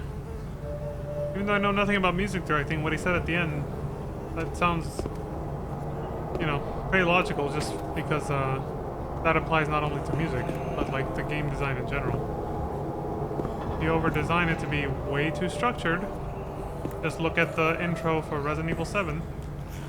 Becomes incredibly boring. The first time through, you'll have a blast, but anytime you replay Resident Evil 7, especially since you can't skip the cutscenes, that very first opening introductory chapter is the most boring walking simulator, hold W to walk forward simulator ever. Like, it killed a lot of speedrunners' motivation. That's an example of, we're not necessarily music, obviously, but like I said, it applies to not only music, what he just said. That's an example of over-designing something and making it way too structured and, you know, I guess he kind of used the complexity more of it as an example, but it's kind of along the same lines, you know? It's not too different from what I've been saying about how I wish more games were had this kind of replay value like this game, where things are semi-randomized. You know, the procedural content generation system. That would give a lot of games replay value, especially like Resident Evil games. So every playthrough is a little different, you know, it's fresh. One of our goals when designing the 4 survivors was to have a very diverse group of real-world characters who fit in the post-apocalyptic storyline, but that also have heroic and aspirational qualities. Bill was a challenging design problem when it came to finding the correct balance between realism and idealism. In our first attempts, we made him look a bit too old and frail, which made him seem physically incapable of fighting against the Horde. On later iterations, we erred on the side of making him look too young and handsome, which broke the fiction that we had for the character. In our final design, we balanced the character backstory and the aspirational qualities, portraying Bill as a once heroic army veteran, who though older and wiser, can still excel at physical combat.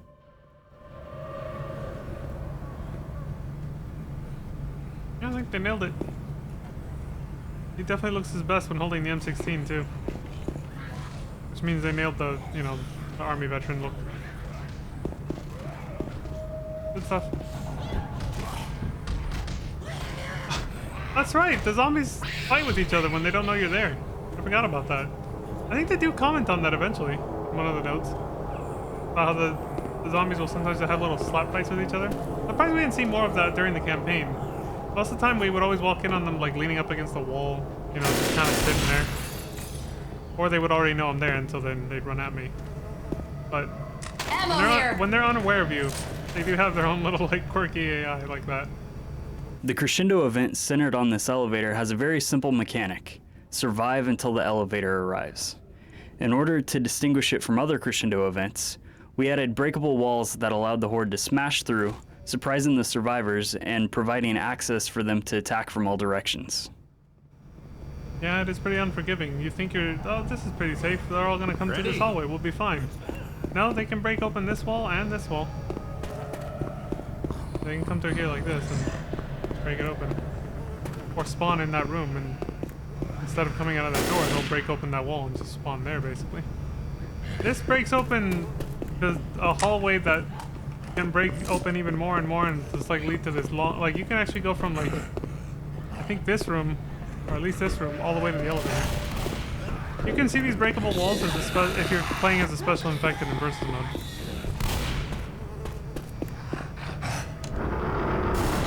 Like they'll be marked as breakable. The game will let you know that you can break that wall. There'll be a big silhouette over it.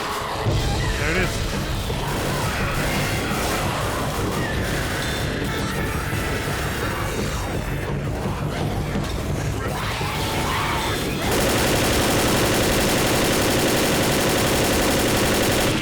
Jesus, they wouldn't let me through.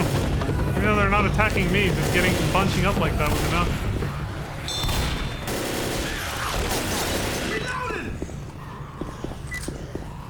Time to start some fires. Ammo here! Same time as the pipe bomb. I kept getting confused. I was like, wait. Every time the floor changes.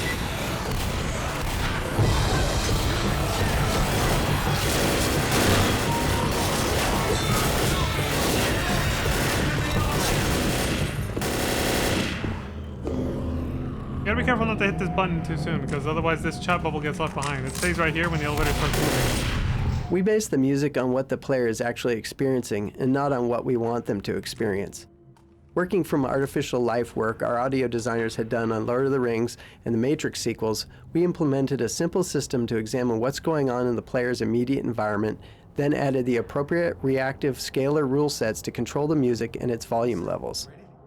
Most of the more prominent musical cues are thus reactive results from rule sets processing this input, making the musical experience specific to each player. This system also controls the dynamic mix system, another feature unique to Left 4 Dead. So I mentioned they got a lot of audio designers from the Lord of the Rings movies and the Matrix movies. Two very big movie franchises from that time period. I forgot about Lord of the Rings.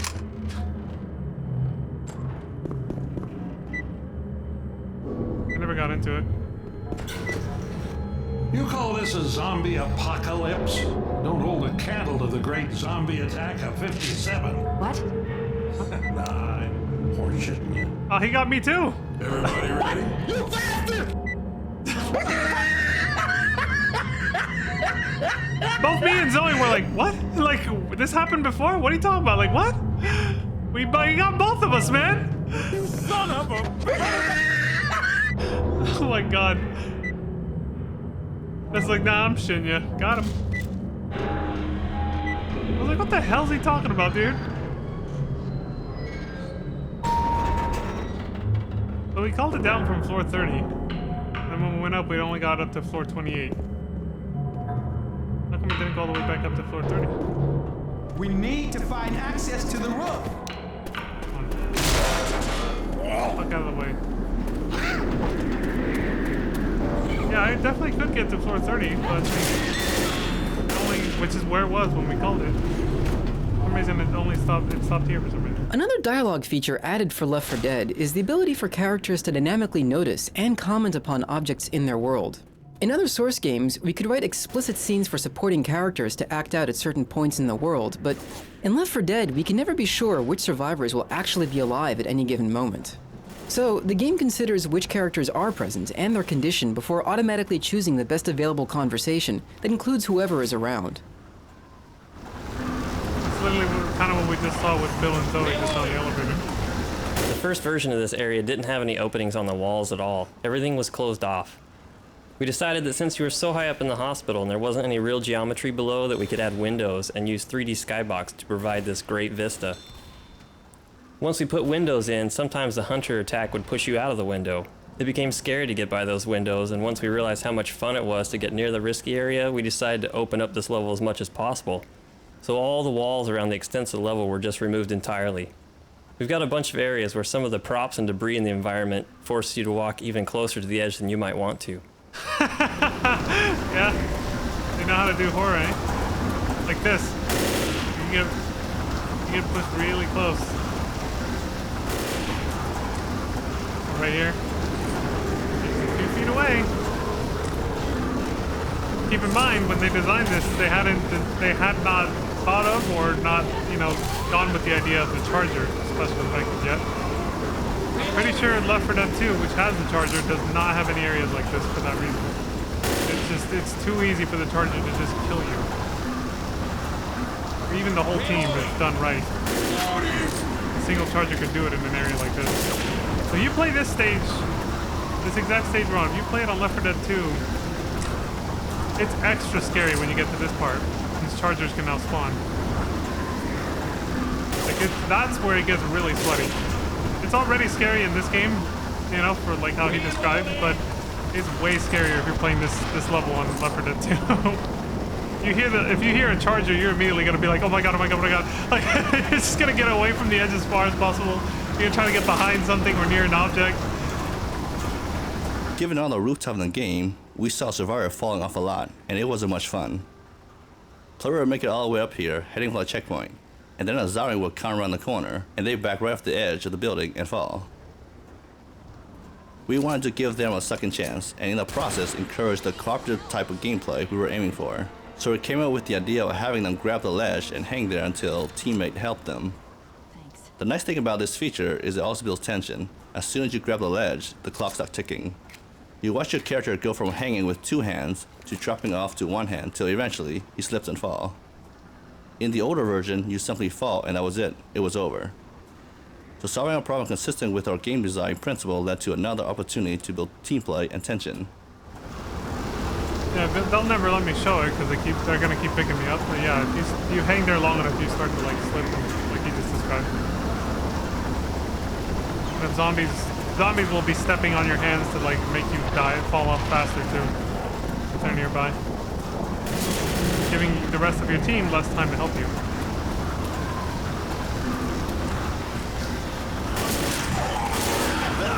Again, a Charger will just take you right off the edge. You won't even be able to grab it. In playtests, people were often confused by certain events and elements in the game. The addition of musical cues helped distinguish these events and diminish player confusion. This was similar to the way that we experimented with distinct visual silhouettes in order to make our characters stand out in a chaotic environment. Audio silhouettes work on a preconscious level and are rarely perceived as intentional.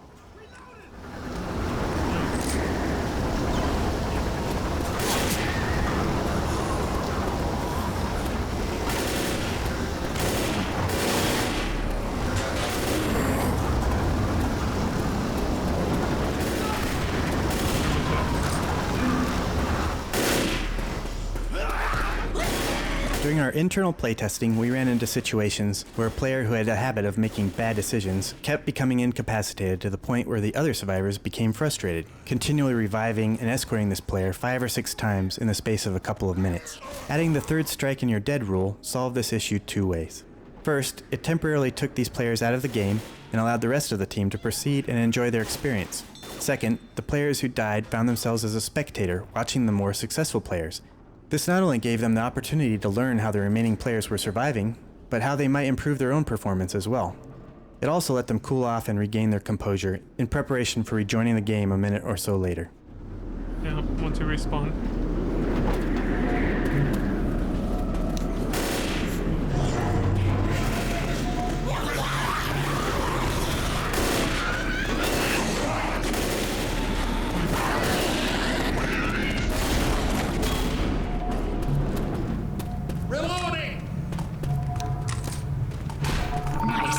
Didn't see any more.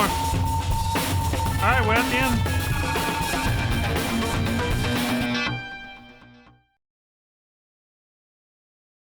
Reloading!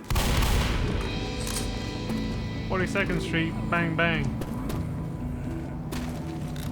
Let's Ooh, get the hell out of here. Works for me. This shit's getting old. Alright, hold on a second. Real quick, I gotta check something.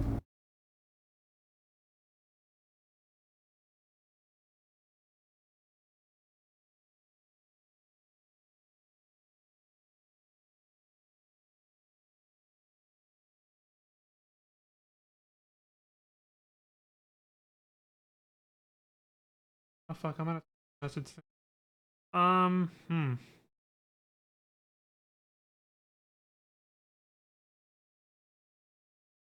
Okay. Good to know. Nothing to do with the game was a stream.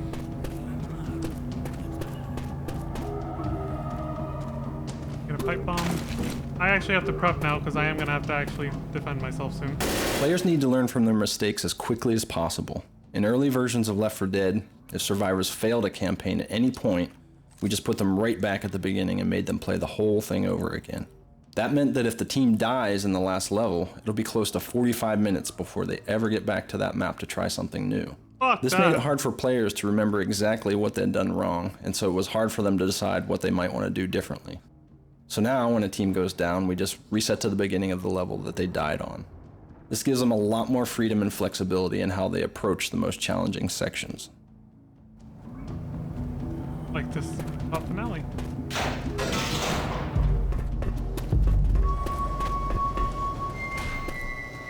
All the music in Left 4 Dead, themes, motifs, hits, and effects, are based on a hybrid scale derived from the main opening menu theme. This theme, representing the near death of humanity as it fades to a distance only to be accessed through a radio, is an incremental melodic modulation collecting up all the notes used along the way. The scale is not absolute, and some notes outside the scale are used occasionally to achieve even greater dissonance. But by using the singular and very chromatic scale, almost any piece written in it will generally dovetail pretty decently with any other. At the very least, the pieces seem to spring from the same musical universe. The resulting tunes are deceptively complex, easy to remember but difficult to sing accurately. Not too technical with music, as I said earlier, so a lot of that kind of just sounded like he was talking shop, you know? I was like, what the hell is he even saying right now? A lot of that sounded very too technical for me to understand. I'll take his word for it. That's all I'll say. I gotta suspect it.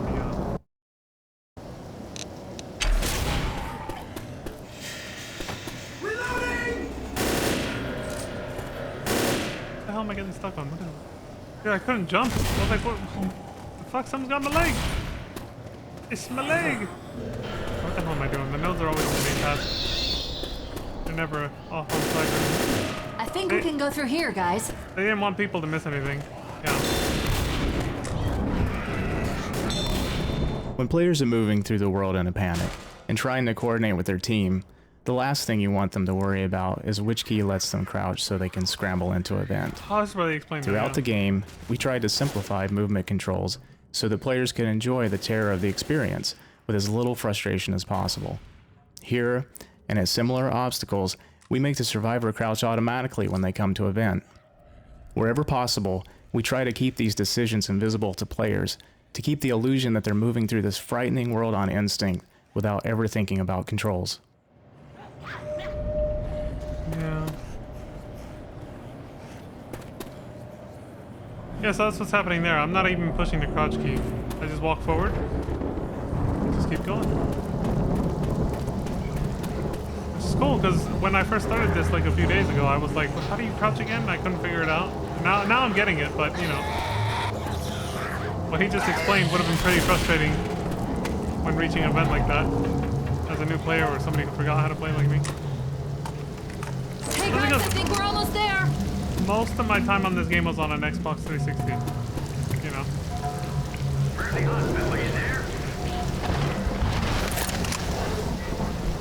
didn't play this on PC until like 2015 or 2016. There's the landing pad. The hospital rooftop is the finale that saw the most iterations. It's the first one that we ever built. The initial design had the survivors inside of a building with the helipad outside. You would fight inside the building till help arrived, and then you'd go out to the helipad to escape. We found that it was too easy for the survivors to back into a small room and hold out, just shooting the infected as they came through the doorway.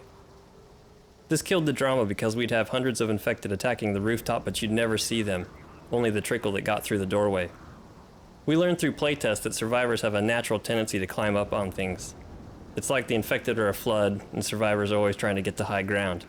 So we played to that tendency, building rooftop areas that were easily accessible where the survivors could navigate from one roof to another. Knowing that survivors want to get to high ground, we can anticipate how they'll approach the map, and we can design around that. For example, the infected can scale rooftops from all sides so the survivors can never back into a corner where they're safe. As a bonus, survivors get to actually see the infected running at them from a long distance away, which is a lot more dramatic than shooting at them as they pile through a doorway. Yeah, whenever you find a good choke point, it does make it boringly easy to take care of a large horde, yeah. That's why a lot of this game's design is set so that they spawn from all over the place and you can't just hunker down and aim in one direction and be done, you know? You're always having to look around. Left 4 Dead was originally going to have a continuous story that started with the hospital campaign. When the chopper pilot picked you up, he would start talking about how he had just done a street pickup and wasn't feeling so well. Clearly he had just been infected, and the chopper was about to go down. We found that this left playtesters feeling let down, instead of rewarded for having survived the challenging campaign. We decided to cut that section of the pilot's dialogue and kept the ending upbeat, reinforcing the player's sense of accomplishment. What he doesn't say there is that in doing that, they had also meant that they made the campaigns not connect together that well anymore. Now, what he just said, they obviously brought that idea back as DLC later, though. As we saw with Crash Course, the first DLC for this game. Because they're, you know, the helicopter's destroyed and they're, you know, the survivor team is there around the wreck. And Francis may or may not look at Zoe and say, hey, why'd you shoot our helicopter pilot? And Zoe's like, well, because he turned into a zombie. So they kept the story intact, they just took out the line of dialogue implying that because they weren't sure they really wanted, you know, because of what he just said, right? But then, you know, once they released Crash Course, it let players know that that is what happened. You know, it connected this with Crash Course at least. And then the ending of Crash Course connects you to the next one on the list, which is Death Toll, I believe, the one that takes you to Riverside. So they still kind of kept that structure, they just didn't make it immediately obvious how the team got from one to the next. And I said it before, but Left 4 Dead 2 fixes this and actually makes it continuous. It makes it more easily, it makes it more obvious how it continues. Like, each campaign literally starts with, at the very end of the previous one in some way. Like, either it's a visual thing and or the survivors will literally talk about how they got from the last place to there. It's actually a continuous, more easily verifiable that it's a continuous experience, basically. Like a continuous storyline, like I just said. So we'll see that in Left 4 Dead 2 on next stream, which will not be tomorrow. We're getting near the end of this one because we're at the end here. But it'll be tomorrow's Monday. Probably Tuesday, or if not, Thursday. Because I'll be busy Monday and Wednesday. There'll be no stream on Monday, was it? Highly cooperative and experienced survivor team can become very good at staying together and watching all around them, to the point that it becomes difficult for the zombie to cut the kind of chaos and panic that makes the game exciting. The Smoker was created to forcibly pull this tag team apart. Moving just one survivor far out of position with a Smoker tongue attack proved to be enough to break things up and bring the chaos back. Keeps things interesting, yeah.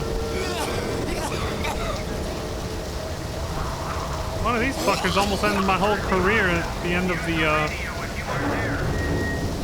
last campaign, Blood Harvest or whatever. Oh, the one right before the sacrifice, you know. You guys remember that moment? Oh my god, I gotta go back and clip that actually. I was getting on the fucking armored truck and literally I'm on the ramp on like a millimeter away and then he just dragged me off. And the only reason he couldn't drag me further was because the normal infected surrounded us. Jesus. Why don't they shoot him yet? Well, anyway, yeah, the normal infected surrounded me and started, you know, beating me up, but because of that, it kind of created a wall, so it kept me right there. Ironically, if there hadn't been that many zombies, he would have dragged me much further away, and I probably could have gotten surrounded by the other infected in a much worse situation, and I could have died and gotten left behind. Which, like I said, I'm pretty sure that happened on my very first playthrough, over a decade ago. While special effects seem on the surface to be visual fluff, they also serve critical gameplay functions. To use an example of the Smoker, we can see how his various effects follow his design. The role of the Smoker is to keep his distance, lurking on rooftops, trees, and other out-of-the-way spots to pull a survivor out of formation and break up the group. As such, unlike other types of infected, he prefers to keep his distance from the survivors. In order to give him a distinct and visible silhouette in the often dark and distant locales that he frequents, he has a swarming spore cloud. We use a variety of small techniques here to help guarantee a strong read in all situations. The spores themselves are lit by the local lighting, but always maintain some degree of color so that the Smoker retains some distinct visibility even in complete darkness. Further, we apply a technique we also use in a variety of feedback-based effects such as blood and impacts, where the particles have a minimal screen space size regardless of their distance. This allows the Smoker to retain his distinctive effect at far distances or when silhouetted against the sky, while keeping the actual particle sizes small when up close. Since the Smoker is usually dealt with at a distance, often at angles which make getting a shot difficult, his death must also be clearly broadcast to players so that they can tell when they've killed him. This is where the Smoker's moniker comes into play. When he is killed, he releases a large smoke cloud, which is not only a visual payoff for killing the Smoker, but a clear read that he has been defeated and won't escape to attack again. His cloud also serves as a final act of revenge, obscuring nearby players' visibility, as well as hiding infected within. Yeah, we've seen that when killing them point blank. Killing them point blank, they block the fucking view when they explode like that. Oh, there we go.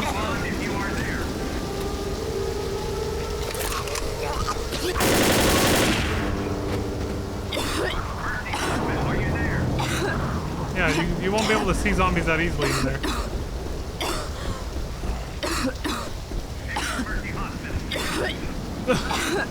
Poor Zoe, man. Like I said, coughing like that's gonna get you a fucking hernia. Somebody get this chick a coughing pillow.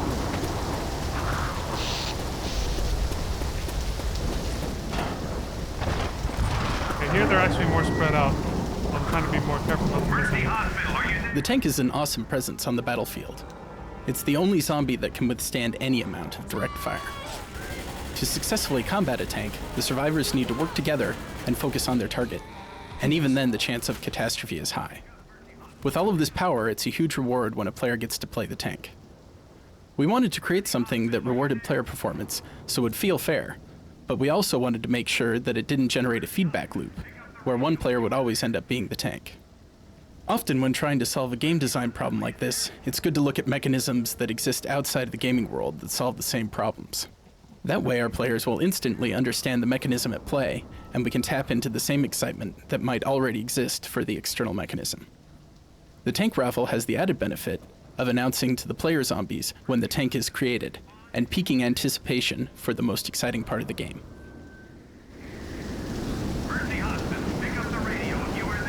Yeah, so he didn't really explain it in plain English, but basically when you're playing as the infected, it'll say either you are becoming the tank, or it'll say somebody, like it'll say the name of the player on your team that was becoming the tank. When you hear the tank music start playing, and the tank is usually coming into the map from somewhere far away, once it gets inbound, or close enough to inbounds where the players and everything's going on, whoever was, you know, marked as becoming the tank, their camera will switch over and they'll take control of the tank.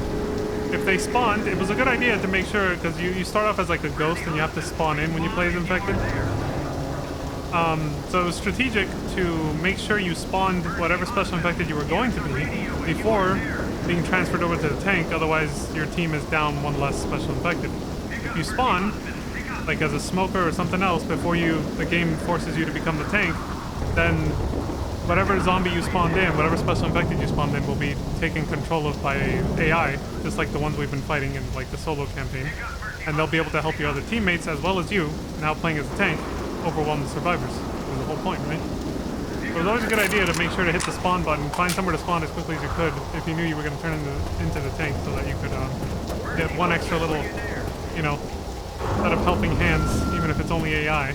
But I mean, sometimes AI plays pretty well as special infected, so some help is better than nothing, you know?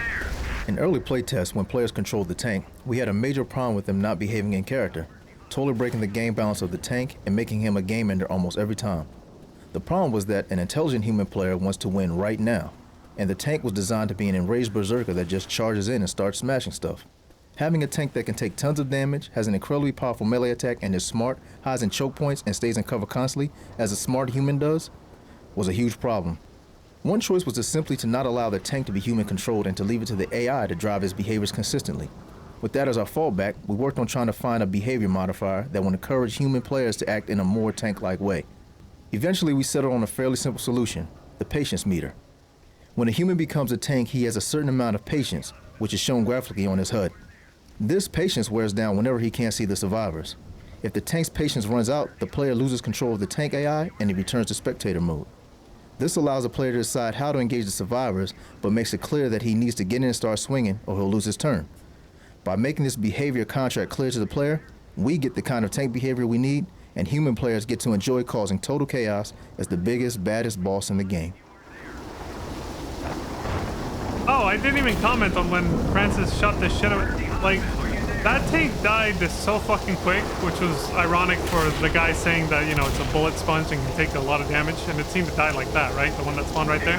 That was because the sound was, you know, very muffled because he was talking, but it wasn't just because Lewis and Bill were shooting the shit out of it from far away with assault rifles. It's because Francis was standing point blank in front of it with an auto shotgun, just pumping a full shotgun blast repeatedly right into him. Like, at point blank, that shit will devastate anything, including the tank. That only happened because the tank was not swinging at him for some reason. It was too busy yelling at him. It just looked at him and just, like, started screaming at him instead of attacking him, so Francis went, like, he just fucking destroyed him with that auto shotgun. That's why it died that quick. We knew we wanted homemade weaponry for Left 4 Dead, and a pipe bomb seemed ideal. However, for a long time, the pipe bomb wasn't very fun. We tried various things, such as having a pipe bomb kill a tank. That certainly made the pipe bomb valuable, but instead of being exciting, it made the tank battle anticlimactic. We also tried making the explosion radius much larger, but the instant explosion made it difficult to time perfectly to be effective against a mob rush. In the final months of development, one of the animators suggested the pipe bomb having a beeping, flashing light that attracted zombies. That added the missing fun element. An interesting and useful tactical choice for the survivor. We prototyped this new pipe bomb behavior, and it was an instant success. There are definitely situations where you want a Molotov, but now that choice is harder to make because both are useful and fun. Yeah, kind of reiterating what that other person already said about the pipe bomb a few chapters ago. But, you know, kind of elaborated on... I got a pipe bomb over here! We kind of elaborated more on how they came to that decision. I hope they gave that guy a raise. The guy who came up with the idea of putting the beeping, you know? Fire in the hole! Alright, I forgot there were still some zombies around. This looks dangerous. Yeah, I hope they gave that guy a raise. That was a brilliant idea, honestly. Well, let's work our way up. There was one down here, I think. Yeah, there's one right there. The Because Left 4 Dead is designed to be played over and over again, we made the dialogue scenes have as many variants as we could cram in. For instance, the encounter with the crazy church guy halfway through the Death Toll campaign includes more than 130 lines spread across 5 characters that can play out about 25 different ways. The variations appear based on which survivor initially uses the door, what other survivors are near that survivor, and random chance. The end result is that players can go through the encounter many times without hearing the same conversation twice. Yep. Also said it would take way too many playthroughs to show all the dialogue in the game. But we'll replay this game. I will replay this game in the future when I do like any horror game marathons again or something. So we will get a chance to hear more dialogue. While there are hundreds of infected types mobbing the player in Left 4 Dead, there are only 4 survivors. To make sure these 4 stood up to close scrutiny over many hours of playtime, we decided to use photographic reference of faces and wardrobe details. We started out by casting 4 individuals who fit the general design concepts we had created for our characters. These models were photographed on a turntable under both flat and dynamic lighting conditions in order to provide reference for modelers and texture artists. In addition, each model was photographed in a custom-built mirror box, which allows us to capture simultaneous front, right, left, top, and bottom views in a single shot. The talent was guided through a matrix of facial expressions, creating a complete catalog of movements and expressions for each character's face. This is an invaluable resource for our modelers and animators when they start to recreate these expressions in 3-dimensional models. I realized in that moment that Zoe gives off low-key Tomb Raider remake vibes. This is way before that happened. Not too far, I think. I gotta look it up again, but I don't think it was that long ago. Or that long. There wasn't that much of a time gap between this and between this game and the first like Tomb Raider remake that Square Enix did when they first like. I think Square always had ownership over the Tomb Raider franchise, didn't they? I don't actually know. But you know, the remake they did where it was like more of a survival simulator, you know? That Lara Croft? A little bit, Zoe kind of looks a little bit like her. Must be mostly the hair, but like her facial structure is kind of similar. It's like a younger version of her almost. That's what it felt like right now when I saw her. Because teamwork is so important to gameplay in Left 4 Dead, we wanted to give players feedback on how they and their teammates were working as a team. The first version of this was something we called awards, which is basically a large collection of positive and negative player actions. It was like having merits and demerits. Awards showed up as icons in the HUD, and everyone could see what awards other people on the team were receiving. This turned out to be too complex and confusing. It was hard to decipher what the icons meant, and the negative awards just hurt the feelings of new players rather than educating them. Yeah. Also, with so much activity going on in the game, it was hard to notice the award icons at the time the good teamwork occurred. In the next version, we drastically narrowed the list to just a few positive things a player can do, replaced the icons with very short text, and added a glow to the player icon in the HUD. This had the desired effect of reinforcing good teamwork right when it occurred and broadcasting players' good deeds to his teammates. You know, like when it says somebody protected you and you see a little shield icon, somebody rescued you, or when you see the red circle with the line through it and it says don't shoot teammates, you know, like this. What are you shooting?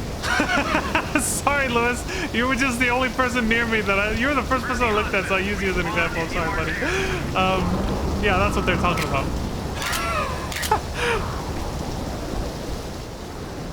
Or when you hit a car alarm and it tells everybody that you figured that, you know, it'll show like the little exclamation mark thing saying, so-and-so alerted the horde. From the start, focusing on cooperation was a primary design goal of Left 4 Dead.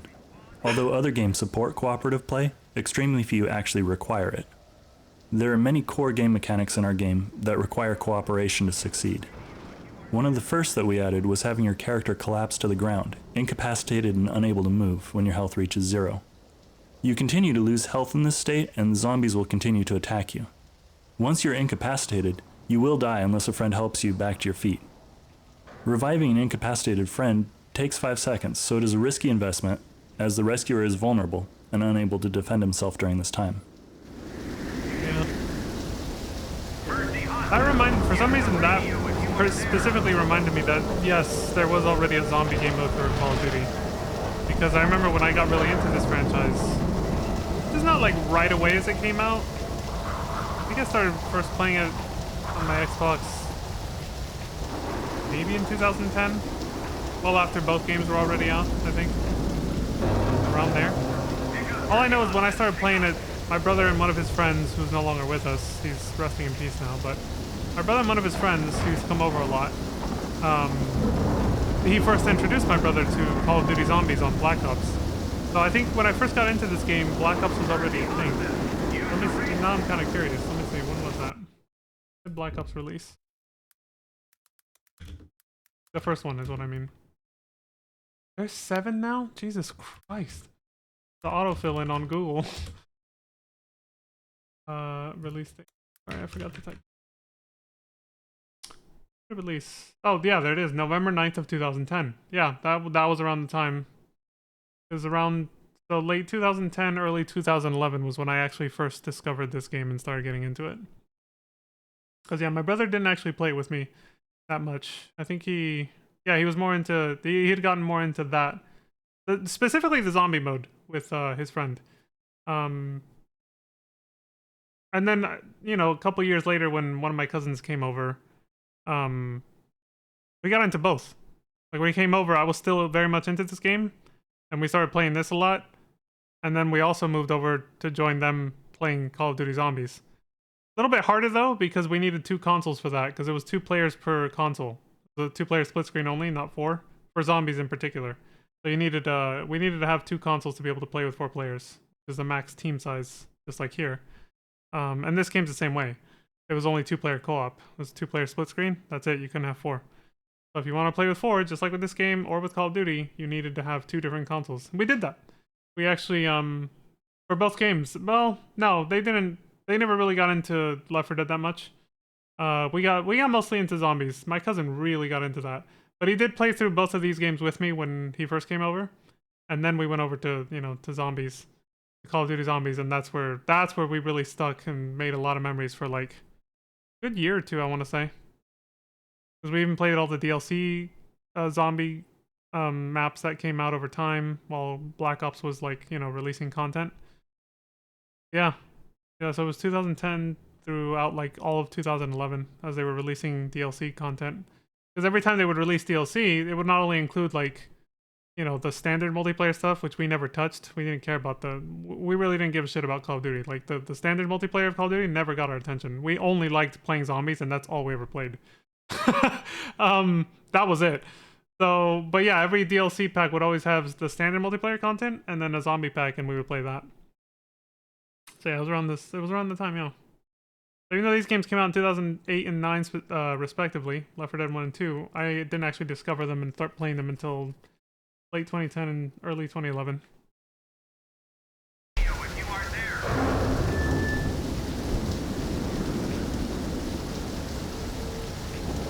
Going back to what this guy said here, I want to say that game did a good job of that too. Incentivizing co-op, making it actually, although it's still not as required in that game as this, because I mean you can literally play zombies alone. You can solo it. Boring as hell, but you can solo it. And skilled players can do that and get very high up in the... Hold on, let me go back to that. Skilled players can solo it and get very far. So that game doesn't require co-op like this one, like we were just saying.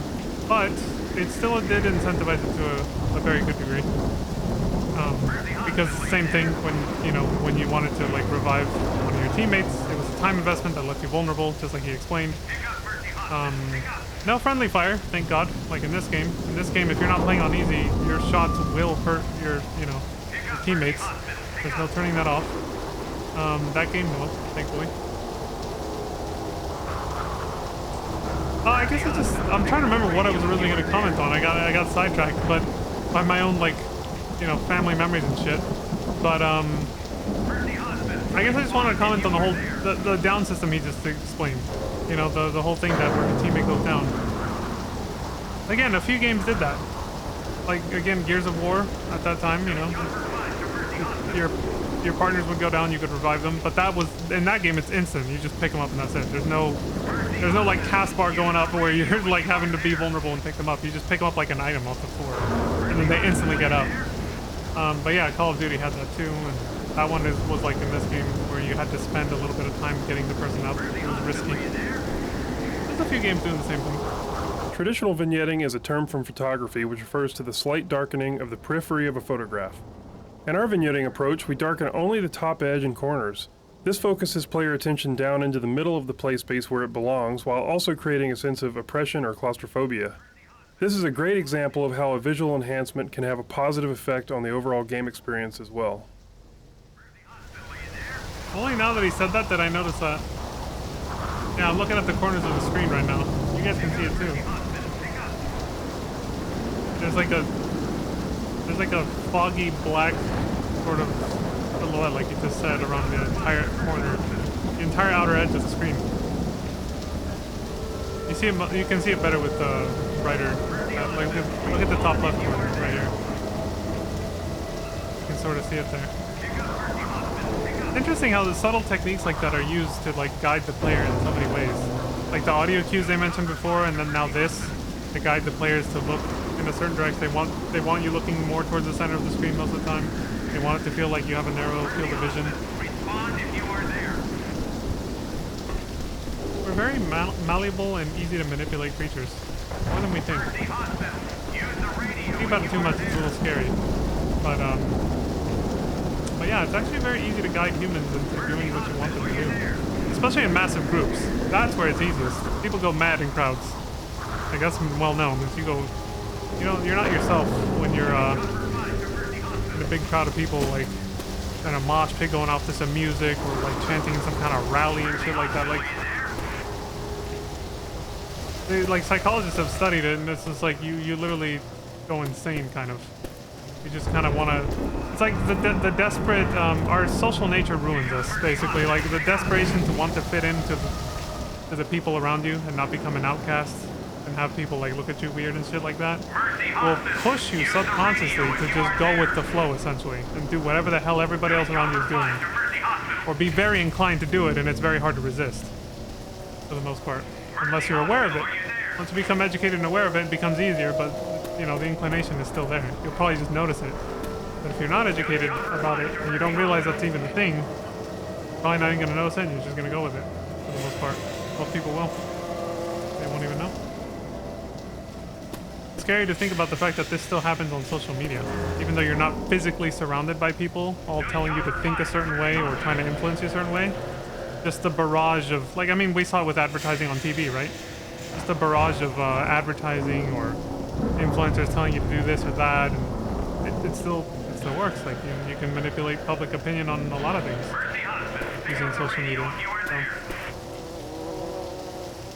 But yeah, I just thought about that because of how they, not only the corner screen thing, but other things that they've mentioned of how they guide players, like the lights thing. That's another example. You're naturally inclined to go where there's more light, so they use light sources to guide you through the game. Teach you where to go.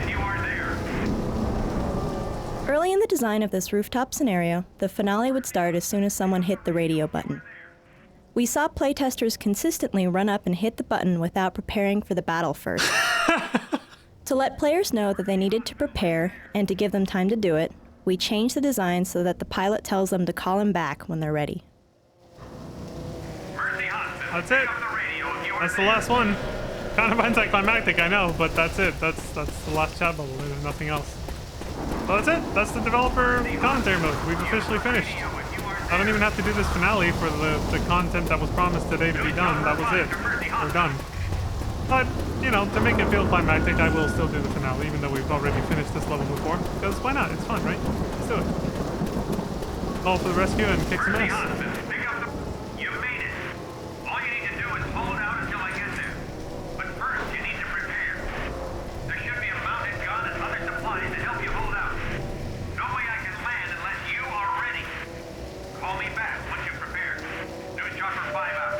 You could also just screw everyone over by constantly respawning the tank here by clicking this node, I think. And then you can just screw yourself and the whole team over during this finale. If you want. Oh wait, no, this is the game that I was thinking of, yeah. No, we don't get a finale, yeah, it's over. That's it. They don't actually let you do it. Okay, so it's only Left 4 Dead 2, I think. Or it might do the same thing. It might have been, I might be misremembering and both games do the same thing, where they just end. That's it. Yeah, there's no finale. Sorry guys. It turns out it is going to be an anticlimactic ending. But we've done this before already, so, you know, it's whatever. The point of this was a developer commentary. And that's it. We're done. It's over. Whew. Whew. That was a doozy. Yeah, the stream went about as long as I thought it was going to. A solid 2 hours. I knew that's how long this was going to take to get through. At first, I was a little scared it was going to go longer. When we were in Chapter 1 and I saw how many developer commentary nodes there were and how many things they would say, and then me pausing to say shit, my own commentary, I was kind of like, this might go longer than I thought. We might even have to break it up into 2 streams. But no, 2 hours was it. We're done. We got it done. So we're finished. Yay, we did it! It's over. We're all done. Well, this is one of the elevator stops. Maybe this was floor 30. Maybe.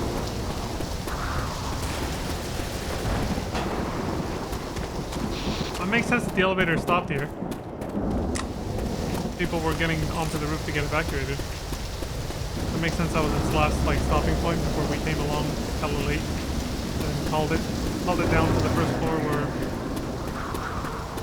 you know, in the last chapter where all that shit happened. I like this. I didn't know if you were. Thank you for confirming that you're there. I wanted to say I hope you feel better soon because I just saw on Discord what happened. Because for a moment I thought to myself, wait a minute. I started streaming earlier. I don't know if Lantis is even here. And then I was like, oh wait, it's Sunday. Maybe she's doing the 4 phony fiesta. I went to go check the Phantasy Star Online channel on Pizza's Discord, and I saw that June posted that he's taking care of you. So big shout out to June, the MVP, your house husband, taking good care of you. I love June. But he's helping you feel better. But yeah, I hope you feel better soon too. I thought you were feeling ill. Anyway, let's wrap this up, folks. No climactic helicopter rescue, but I guess I just exit to main menu. I know, it's kind of a moment, right? It's like, well, that was kind of planned. What can you do? They didn't let us do the finale. It is what it is, you know? I think both games are like that too. You're welcome, Lantis. You're welcome. I hope you're I hope you do get better soon. But yeah. I don't know. I want to say I think both do it. So I don't know why they put that disclaimer. Maybe originally they had the idea, you know, when here it says you'll be ignored by infected until the finale, but there is no finale. Maybe when they wrote this little comment, this, you know, disclaimer, they had the idea of letting you do it, but then they just decided, nah, let's not, you know, I don't know why. They probably just decided at the last minute they changed it, but they didn't change the notice. So it still tells you that, so it makes you think you still get to do the finale, but no, you don't. Again, I can't remember for Left 4 Dead 2, I thought it was that one that didn't let you do the finale. So it could be both. So, when we do the commentary mode for the next game, it could be the same thing. We might not get to do the finale. But I want to remember that one of them let you. So maybe not. Maybe that one actually lets you do it. Maybe. Finales are very different in that game though compared to this one. I kind of hinted at it with the during the playthrough of the Sacrifice last stream. So they're very different. You'll see. You'll see next stream. But like I said, that's enough for me. That's all for me. Not enough, but I guess, you know, same thing. There's some proper outro music. I just had the Armored Core soundtrack because I got like nothing else right now. Let's go with there was I think one other one that I wanted. Let's go with Lemon Tea. I like that one. It's not really an outro kind of song, but I really like that one. Morning Lemon Tea. This one. Like, you know, it's upbeat, it's positive, it's upbeat. I like it. I'm in that kind of mood, you know? There we go. I'm gonna put it on repeat because it's gonna take me longer to do this outro than... Boop. There we go. Whew. Alright, so yeah, like I said, I'm out for now. But I've been forgetting to do this in the last few streams. So, there you go. Shout out to Lantis Grayfield, who's always here. Thank you very much for joining me on my adventures, sis. I always appreciate you. Like I said, I hope you feel better. Don't feel pressured to type. I know you're not feeling well. But yeah, to everyone else watching, thank you all as well for all the support. I appreciate bless you. Welcome, sis. I love you very much. I hope you feel better. But yeah, so for everybody else, like I said, thank you very much for watching as well. I appreciate the support across all platforms. Please do take care of yourselves. Stay safe out there. I almost forgot to quit out of this. Don't die. All that good stuff that I like to say. And until next time, wait for it. There we go. Until next time, I hope you all have a wonderful morning, afternoon, evening, good night. And let me, that's what I'm forgetting. Look at used to this. There it is. Thank you for watching. There it is. Thank you for watching. Yay! You know, yeah, thank you for watching. Everyone for morning, afternoon, evening, and good night. See ya. Until when we come back, you know, we'll start with Left 4 Dead 2. Like I said, not tomorrow. Tomorrow's Monday. I'm not streaming tomorrow on Monday or Wednesday. So it could be Tuesday, no promises. But if not, hopefully Thursday, and if not, for sure Friday. I don't know how much time I'll need to recover, so I can't promise Tuesday or Thursday either, but those are the most likely days it happens. It for sure will not happen on Monday and Wednesday though. So yeah, see you guys on Tuesday at the earliest. Bye! Have a great time! I think I have that on my soundboard too. Gotta look for it. No, I don't, but I have this. Good night, everybody! You son of a bitch!